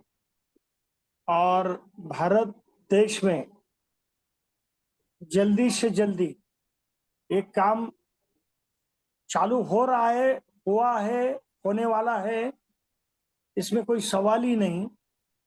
आने वाले समय में जल्दी से जल्दी इसका असर दिखने वाला है, ऐसा मुझे लगता है। धन्यवाद। जी जी, बहुत बढ़िया। और अमल जी ने एक और सुंदर संदेश दिया कि मुझे लगता है हमें अब 100 लोगों को ढूंढने का काम शुरू कर देना चाहिए एक दूसरे के सानिध्य में, सत्य प्रकाश जी के सानिध्य में। बहुत सुंदर, thank you Amal ji for beautiful points. Arun Kumar ji, आपने वीडियो ऑन किया तो मैं समझ रहा हूँ कि आप कुछ कहना चाह रहे हैं, अपनी बात और प्रश्न कहने का कष्ट करें। धन्यवाद। अरुण कुमार जी, झारखंड, रांची से हमारे वरिष्ठ साथी हैं, बड़े जबरदस्त आरटीआई पे और एंटी करप्शन कार्य है उधर। अरुण भाई, आप हमारे निवेदन से जुड़े उसके लिए धन्यवाद। अपनी बात कहें और शॉर्ट में अपना प्रश्न करें। जी भाई साहब। अरुण दा, हाँ, अनम्यूट करना पड़ेगा, अपनी बात को अनम्यूट करना पड़ेगा, अपने को अनम्यूट करके। हाँ हाँ हाँ नमस्कार। अरुण भैया जी, अपनी बात को कहें, अपना प्रश्न कहें, अनम्यूट करें, माइक को ऑन करें, माइक को ऑन कीजिए अरुण भाई। अरुण दा, प्रीतमपुरा से कुछ भी है, ठीक है। अरुण दा को शायद मेरे ख्याल से 3 बजे है। कुछ समय लग रहा है म्यूट करने में, तो बीच में कोई और साथी अपनी बात। हाँ जी हाँ जी हाँ जी, आपका इंतजार कर रहे थे दादा, तो आप अपना प्रश्न कहें, अपनी बात कहें, अपना प्रश्न कहें। धन्यवाद अरुण दा। दादा बहुत अच्छा है, हमको समय चाहिए। तुम वहाँ सादरा उतरो, सादरा से मेट्रो हाँ, पकड़ के मधुबन चौक प्रीतमपुरा का। सत्य भैया, आप अपने आप को म्यूट कर लीजिए, आप दूसरे फोन पे हैं। सत्य प्रकाश भारत जी, आप हमारे मुख्य वक्ता हैं, लेकिन पहले म्यूट करेंगे तभी साथी अपनी बात कह पाएंगे। सत्य प्रकाश भारत जी, अपने आप को म्यूट कीजिए और दूसरे साथी का प्रश्न करें। मुझे लगता है कोई इमरजेंसी होगी तभी कोई दूसरा फोन उठा रहे हैं। तो 1 मिनट हम लोग धैर्य का परिचय दे सकते हैं। सत्य भारत जी, हाँ हाँ, आइए आइए, फिर से आइए। जी दादा। ठीक है, अरुण दा, अपनी बात कहिए। जी जी दादा, हम सभी को हम नमस्कार करते हैं। और नमस्कार। ये हाँ, और सबसे पहले दादा, जैसे जो सत्य प्रकाश भारत दादा की जो खोज है, उनका जो अपने जीवन में एक जो लंबी कोलंबस की तरह एक नई दुनिया के सर्च में जो वो सेलिंग कर रहे हैं वर्षों से, ये बहुत बड़ी चीज है। हम उनकी पूरी आकांक्षाओं और पूरी जरूरतों को आपूर्ति करने टेक्नोलॉजिकली की हम गारंटी नहीं देता हूं, लेकिन कुछ मूल बातों को हम रखना चाहेंगे। 2-3 चीज डिस्कशन जी करने के पहले 2-3 चीजों को ध्यान में रखना होगा। सबसे पहली बात है कि भारत में नहीं, दुनिया में कहीं डेमोक्रेसी नहीं है। परिभाषा हमारे पास उपलब्ध है, लेकिन डेमोक्रेसी नहीं। दूसरी बात कि ये है ना, दूसरी बात ये कि ये कड़वा सत्य है, हालांकि दुख लगे, मैं क्षमा प्रार्थी हूं यह बात कहने के लिए। इस समाज का परिवर्तन कोई भी राजनीतिक पार्टी नहीं कर सकती, क्योंकि राजनीतिक पार्टी का कुछ ना कुछ ऑब्जेक्टिव्स होता है। उनका एक स्वार्थ होता है कि मुझे सत्ता प्राप्ति करना है, और सत्ता प्राप्ति करने की मानसिकता से किया जाने वाला कार्य वो समाज में सकारात्मक और क्रांतिकारी परिवर्तन नहीं ला सकता। तीसरी बात यह है कि यह बात जो कही जा रही है कि ये धनतंत्र, वास्तव में यह धनतंत्र ही है, यह जड़तावादी तंत्र है। हाँ, ये जड़तावादी तंत्र है। और सबके जो मूल में समस्या क्या है, सबके मूल की जो समस्या है वो है जड़तावादी आइडियोलॉजी, कैपिटलिज्म। कैपिटलिज्म ये है ना, अब इस चूंकि यहाँ हम व्याख्या नहीं कर सकते हैं, और कैपिटलिज्म पूरी संपूर्ण व्यवस्था को, राजनीतिक व्यवस्था को, प्रशासनिक व्यवस्था को, न्यायिक व्यवस्था को, आर्थिक व्यवस्था को, संपूर्ण चीजों पर कुछ ही मुट्ठी भर लोगों का मुट्ठी भर लोगों का कब्जा होता है, कंट्रोल होता है। यानी हाँ, दूसरी बात, और पावर कुल मिला के पावर का सेंट्रलाइजेशन कुछ ही लोगों के हाथों में होता है, और जब पावर उनके पास जब आ जाती है तो उसका दुरुपयोग करेंगे। इसके पीछे कारण क्या है कि इसके पीछे जो मूल जो कारण जो है, मूल कारण है कि यह फिलॉसफी या इसको व्यवस्था नहीं कहा जा सकता। सत्यप्रकाश दादा ने बार बार व्यवस्था कहा, बार बार व्यवस्था कहा, हम इसको व्यवस्था नहीं कहेंगे। जैसे आदमी मृत हो जाता है तो मृत है, तो यह कुव्यवस्था है। It can't be called a systems, है ना, ये एंटी सिस्टम है। और यह एंटी सिस्टम सर्वांगीण सभी के लिए, सभी मनुष्यों के लिए, सभी जीव जंतुओं के लिए, प्रकृति के लिए, या पूरे संपूर्ण समाज, मानव समाज के लिए वो कल्याण कर ही नहीं सकता। तो ये negative philosophy is the root cause for all the problems. आज गरीबी, भ्रष्टाचार, कदाचार, ये कोई कारण नहीं, ये परिणाम है। कारण है जड़तावादी कुव्यवस्था आधारित, आधारित एक संरचना। ठीक है, तो इस आलोक में हमने कुछ अपने मित्रों से और कुछ ये करके सोच करके कुछ बिंदु, जो कि डिस्कशन तो उसमें समय लगता है, कुछ मूल बिंदुओं को हम रखना चाहेंगे। हाँ, ये रफली है जिसको हमने पॉइंट आउट किया है, कल ही हमने पॉइंट आउट किया, 10 मिनट समय मिला तो पॉइंट आउट किया। वो अंग्रेजी में भी है और वो हिंदी में भी है। हिंदी का रूपांतरण गूगल से हुआ, मैं इंग्लिश से मैं पहले रख देता हूँ क्योंकि है ना हाँ, ये अभिषेक, अभी क्या नाम है दादा? हाँ अरुणा, ये हाँ, मीटिंग को अभी तो अगले 5-7 मिनट में, 5-10 मिनट कंक्लूड करना है, तो ऐसा करेंगे अभिषेक जी से 2 बात मिनट करके। लगेगा दादा। हाँ अच्छा अच्छा, नहीं नहीं, हम चाह रहे थे, सुनिए ना, हम चाह रहे थे कि पूरा एक दिन मैं 40 मिनट का थोड़ा प्रेजेंटेशन। सा इंटरवीन कर रहा जी, हूँ। हाँ जी, हाँ देखिए, जी। अरुण जी ने जो बिंदु उठाए हैं ये बहुत ही गहरे बिंदु हैं।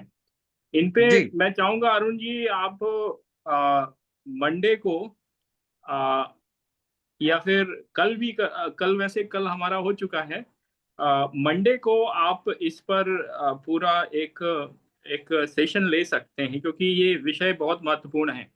मंडे को हाँ जी। हमारा स्लॉट खाली है, और मंडे को 8:15 से, और ये जो हमारा कार्यक्रम चलता है 10 बजे तक, 9:45 तक, इस पे आप इस विषय के साथ बैठिए और आप ही वक्ता हैं।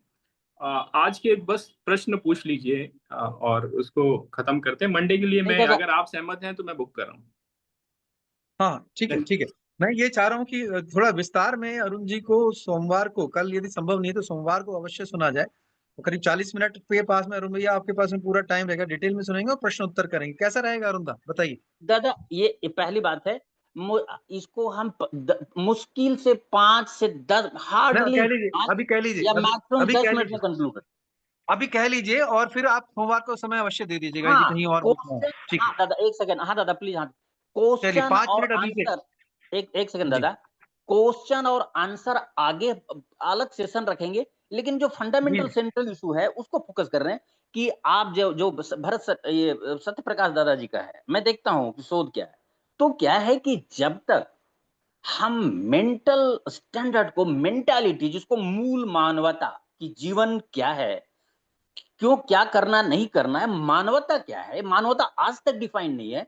आज जो अभी दादा, बहुत से दादा ने, सर लोगों ने कहा कि डेमोक्रेसी, व्हाट, डेमोक्रेसी नहीं है। कहाँ है democracy? What are the contents of the democracy? Where the contents of the democracy have been defined and refined, ever never, कभी नहीं हुआ है। ठीक है, तो इस आलोक में जो बिंदु को हमने कुछ लिखा है, इसको प्रीफेस कर सकते हैं, जैसे होता है ना, a preface to the constitution, just उसी प्रकार का एक भूमिका है, एक प्रीफेस है, बिंदु आ रहा है, इसको देख लीजिए। जी हमने कह लिखा लीजिए, है कि फटाफट कह लीजिए। हाँ हाँ हाँ हाँ, ये दादा ये है कि हमने इसका नाम दिया है education reform movement, education reform movement. इसको आप दूसरा भी नाम रख सकते हैं, सोशल रिफॉर्म मूवमेंट, या ये कुछ भी। In order to protect, preserve and safeguard Neo-humanism means true humanism. In the human society, we need a drastic change in the syllabus, pattern, policy, objectives, and meaning of the education and its system. The major characteristics of this movement are as follows. पहला जैसे है, the education must be based on the principle of universal unity, integrity, and fraternity. दूसरा point, there must be a free and equal education systems for all as per the principle of equality well defined under Article 14 to 18 of the Constitutions of India, for the establishment of the humanity with love and affections for all, and for complete abolitions of all kind of academic inequalities. Next, there must be a complete nationalization of education systems. This is the answer raised by Bharat Dasat Prakash Dada. There must be a complete nationalization of education systems of India, and to avoid all kinds of discriminations between rich and poor. Next, there must be a fundamental guarantee of employment as per personal ability and capability under Article 21 of the Constitution of India. Next, it must be based on character building, moral building, social building, national building, and universal building. Next, a law must be enacted for having public service, that no one can have public service without having education from government schools and colleges. To give a special distinctions to the government schools and college at universal scale.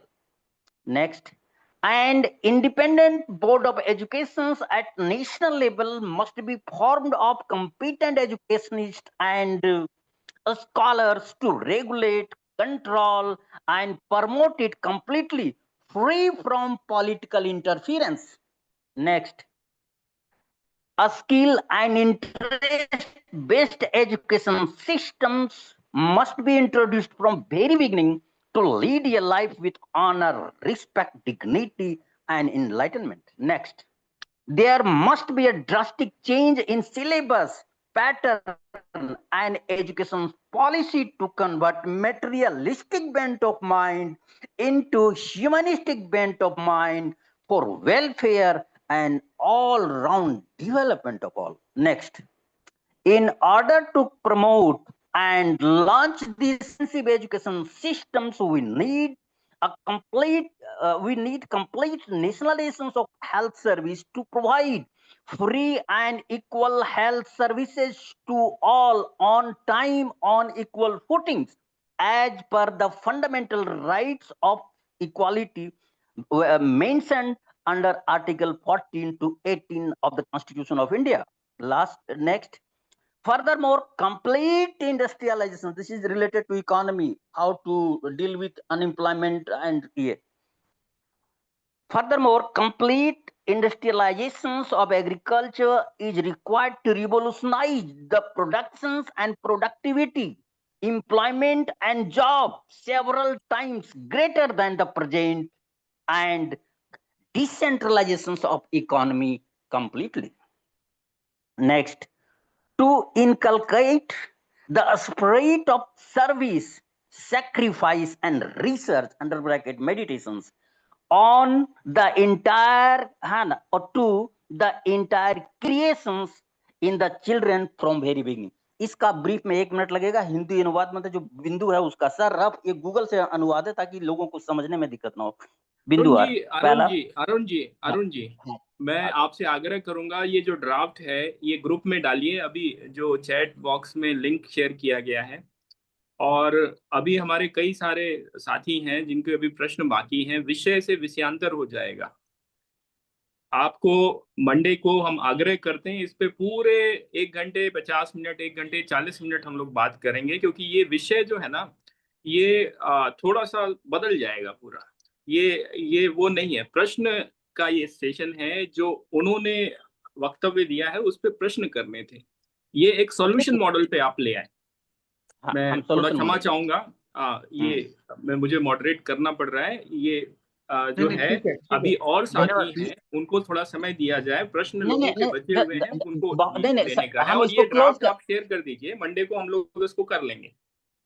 हाँ सोमवार को समय दीजिए मुझे, अच्छा रहेगा। ठीक है जी, बहुत बहुत धन्यवाद। ठीक ठीक ये ठीक। डोरोथी डिसूजा है यहाँ पे, मेरे ख्याल से रिचर्ड हैं जो कि कलकत्ता से ज्वाइन करते हैं। रिचर्ड जी, यदि आप आप यदि शुरू में आ गए थे और आपने सत्यप्रकाश जी की वाणी सुनी है तो अपनी बात कहने कष्ट करें, और मुझे यदि देरी से आए हैं तो आप अभी ऑब्जर्व कर सकते हैं।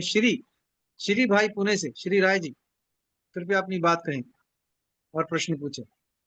हम लोग मीटिंग के अंतिम क्षणों में हैं, तो अपनी बात को कहें और प्रश्न पूछें। धन्यवाद श्री भाई। सत्य प्रकाश भाई का और मेरा संवाद चलते रहता है। ठीक है, ठीक है, ये बहुत बढ़िया। हम सब लोगों को जो भी सुन रहे हैं, गौर करने की बात है कि हम दो हिस्से में देखें। एक, हम व्यवस्था से कुछ उम्मीद कर रहे हैं या व्यवस्था को परिवर्तित करने की उम्मीद कर रहे हैं। हर समय देखें कि मैं क्या कर सकता हूं, मेरा रोल क्या है। जैसे सत्यप्रकाश भाई ने कहा कि मुझे 100 लोग चाहिए जो ये तय करें कि मैं सत्ता में नहीं जाऊंगा। 100 क्या, इनके पास हजारों लोग हैं, लेकिन जैसा ये चाहते हैं एक कोड ऑफ कंडक्ट, वैसे लोग नहीं मिल रहे हैं। हम सब लोग जो यहाँ इकट्ठे हैं, मुझे लग रहा है कि हम लोगों की एवरेज एज भी 50 से ऊपर है। युवा नहीं जुड़ेगा, हमारा भविष्य सुंदर नहीं होगा। सारी व्यवस्थाएं राष्ट्र लेवल पे की बड़ी चीजें हैं, हमको छोटे लेवल पे पहले देखना है कि क्या हम ग्राम सभा लेवल पे कुछ कर सकते हैं क्या। अगर हम में से सब लोग यही सोचता है कि मैं जब सत्ता में जाऊंगा, मैं विधायक बनूंगा, मैं पार्लियामेंट में जाऊंगा, तो मैं ऐसा ऐसा कर दूंगा, वो शायद पॉसिबल भी ना हो इस जन्म में। तो बड़े गहराई में हम लोगों को देखना है कि मूल समस्या कहाँ है और क्या चीज करने से हम उसको टच कर सकते हैं या हम उसको थोड़ा सा चेंज कर सकते हैं। शायद एक दिन यही टॉपिक ले लिया जाए अभिषेक जी, कि सारी जी जी समस्याओं की मूल समस्या क्या है, क्या चीज करने से ठीक हो जाएगा, जो हम लोग कर सकते हैं। ऐसा हो जाए, वैसा हो जाए, ये वैसा करने शुरू कर दे, मतलब इसका मतलब कि हमारे वश में नहीं है, हम दूसरे से उम्मीद कर रहे हैं। सारी चीजों की मूल जड़ को समझें कि और हम लोग मिलके क्या कर सकते हैं, उस पर काम आ जाए। थैंक जी जी, बहुत बहुत धन्यवाद। प्रदीप जी अपनी बात को कहें, अनम्यूट करें, अपनी बात को कहें। प्रदीप भाई अ, वीडियो ऑन करेंगे तो अच्छा रहेगा। अ, सभी बड़ों को प्रणाम और संजय भाई साहब और सभी को। मैं बात सुन रहा था, भी देख रहा था, और मुझे श्रीजी अंकल की बात बहुत बढ़िया लगी कि वो होना चाहिए, वो होना चाहिए, ऐसे करेंगे, वो करेंगे। उन चीजों को छोड़ के अंगुली से मुट्ठी बना के सबके स्वार्थ पूरे हो जाएं और उसको कार्य को जो अपन करना चाहते हैं उसकी क्रियान्विति में आ जाए, वैसा कोई प्लेटफॉर्म हो और उसमें अपन वैसे आगे बढ़ जाएं, तो उसकी एक रूपरेखा खींची जाए कि उसमें सबका एज ए फैमिली, स्वार्थ में एज ए फैमिली, सभी साथ में लगे और उसको काम को क्रियान्विति हो। उसके लिए क्या चिंतन है सत्य प्रकाश जी? मेरा ये सुझाव आपके लिए। प्रश्न। हाँ जी हाँ जी, वो सुझाव उन्होंने दिया है। तो अभी मैं निवेदन करूंगा कि समय सीमा का अंत हो रहा है। अभिषेक जी जो कि इसके प्रणेता हैं, इस डिस्कशन फोरम के, जो कि डेली 8:15 मिलता है किसी न किसी विषय पर, अभिषेक जी से निवेदन है कि इसको कृपया एक साथी का निवेदन था, समराइज आप ही से निवेदन है करें, और समराइज करके वोट ऑफ थैंक्स बलदेव जी की तरफ हम लोग जाएंगे। अभिषेक भाई यदि आप समराइज करके अपनी बात को कहें। धन्यवाद। धन्यवाद प्रोफेसर एस के शर्मा जी। बहुत बहुत धन्यवाद सत्य प्रकाश भारत जी। मैं इसको समराइज कर रहा हूं, लेकिन समराइज करने से पहले एक प्रश्न मेरा भी है जो कि उस दिन भी था और आज भी है। ये जो हम व्यवस्था परिवर्तन की बात करते हैं और 100 व्यक्ति जो हमारी आवश्यकता है, जो निष्कपट हो और बिल्कुल किसी भी लोभ लालच में ना हो, तो बात व्यवस्था पर आकर अटकती है और बात व्यक्तियों पर आकर अटकती है। व्यवस्था भी महत्वपूर्ण है, व्यक्ति भी महत्वपूर्ण है। अब व्यक्ति को कौन कंट्रोल करेगा, व्यक्ति को व्यवस्था कंट्रोल करेगी या व्यवस्था को व्यक्ति कंट्रोल करेगा, एक ये बहुत बड़ा यक्ष प्रश्न बना हुआ है। तो उस दिन भी मैं जो बोल रहा था कि अंग्रेजी में एक वर्ड होता है राइट विटनेस। जो राइट विटनेस है वही व्यक्ति को कंट्रोल कर सकती है, कोई भी व्यवस्था व्यक्ति को कंट्रोल नहीं कर सकती। और ये ऐसे समझा जा सकता है कि अगर हम शिक्षा व्यवस्था की बात करते हैं तो जो शिक्षा व्यवस्था है, अगर हमारा टीचर सही अपने ड्यूटी, अपने राइट विटनेस को नहीं फॉलो करता, वो स्कूल नहीं जाता पढ़ाने या सही से नहीं बच्चों को पढ़ाता, तो वो शिक्षा की व्यवस्था जो है वो कोलैप्स कर जाएगी। ऐसे ही स्वास्थ्य व्यवस्था की बात करें, अगर डॉक्टर अपना काम सही से नहीं कर रहा है और वहाँ पे जो अटेंडेंट और जो मतलब वहाँ के जो अन्य कर्मचारी हैं वो अपना काम नहीं कर रहे हैं, तो स्वास्थ्य व्यवस्था कोलैप्स करेगी। ऐसे ही न्याय व्यवस्था है, ऐसे अर्थव्यवस्था है, ऐसे राजनीति व्यवस्था है, ऐसी सारी व्यवस्था है। तो ये जो व्यक्ति की महत्व है और व्यक्ति के अंदर ये आचरण आए कि वो सही से करे, जिसे बोलते हैं स्वधर्म, अपने धर्म का पालन करना। क्योंकि अगर हम इंडियन है तो ये शब्द ज्यादा अच्छे ढंग से समझ सकते हैं कि एक डॉक्टर का क्या धर्म है, एक वकील का क्या धर्म है, एक जज का क्या धर्म है, एक बैंकर का क्या धर्म है, एक राजनीति करने वाले नेता का क्या धर्म है।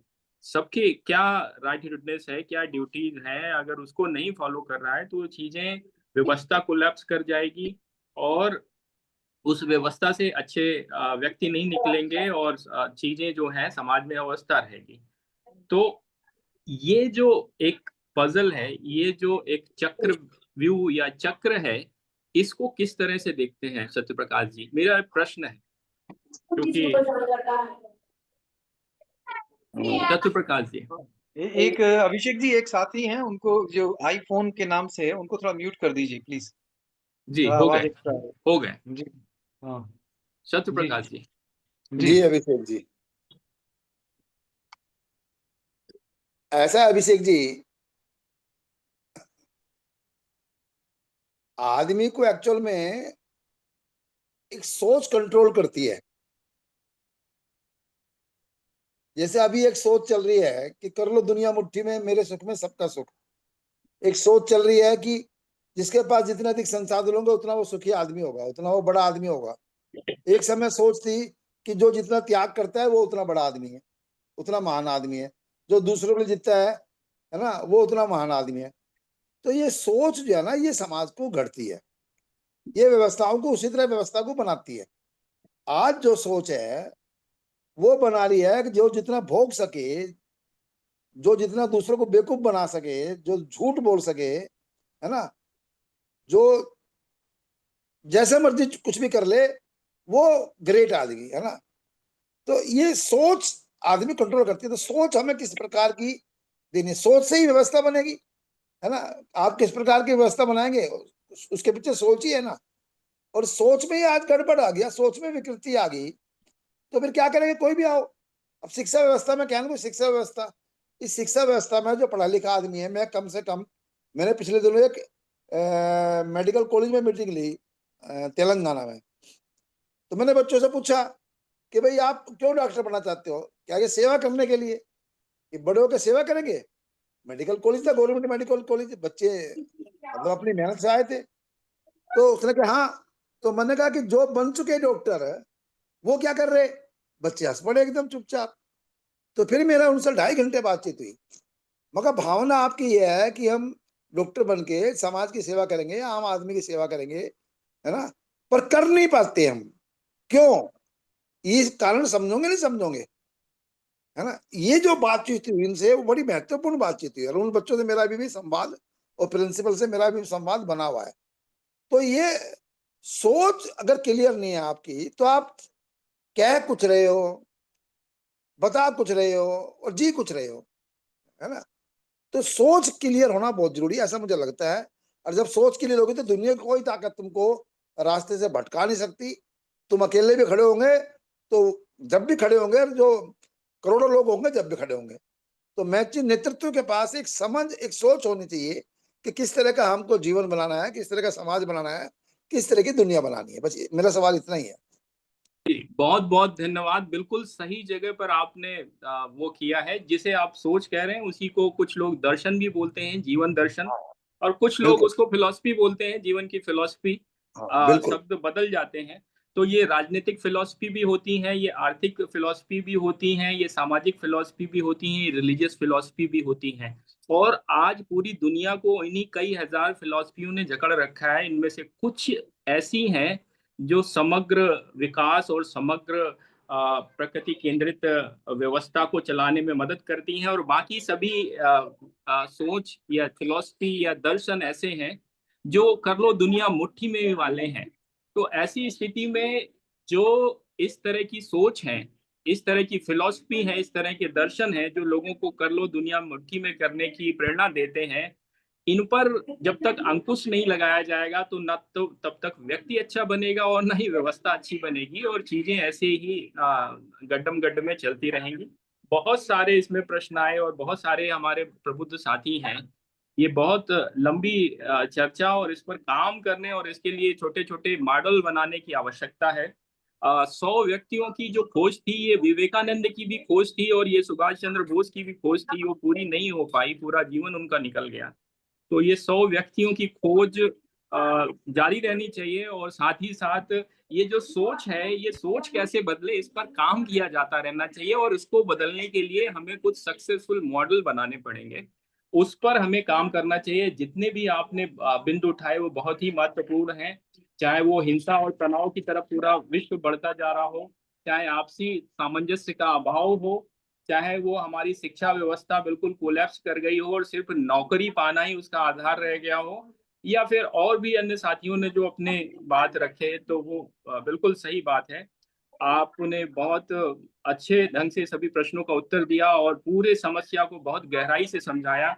उसके लिए मैं धन्यवाद करता हूं। मैं अंत में आग्रह करूंगा बलदेव राज सूद जी से हाँ, कि हाँ अभिषेक जी वो जब आपने प्रश्न उठाया तो मुझे भी जैसे राइट टू इन्फॉर्मेशन होता है तो मुझे राइट टू क्वेश्चन अपना ध्यान आ गया। तो मेरा क्वेश्चन है, आंसर बाद में कभी लेंगे।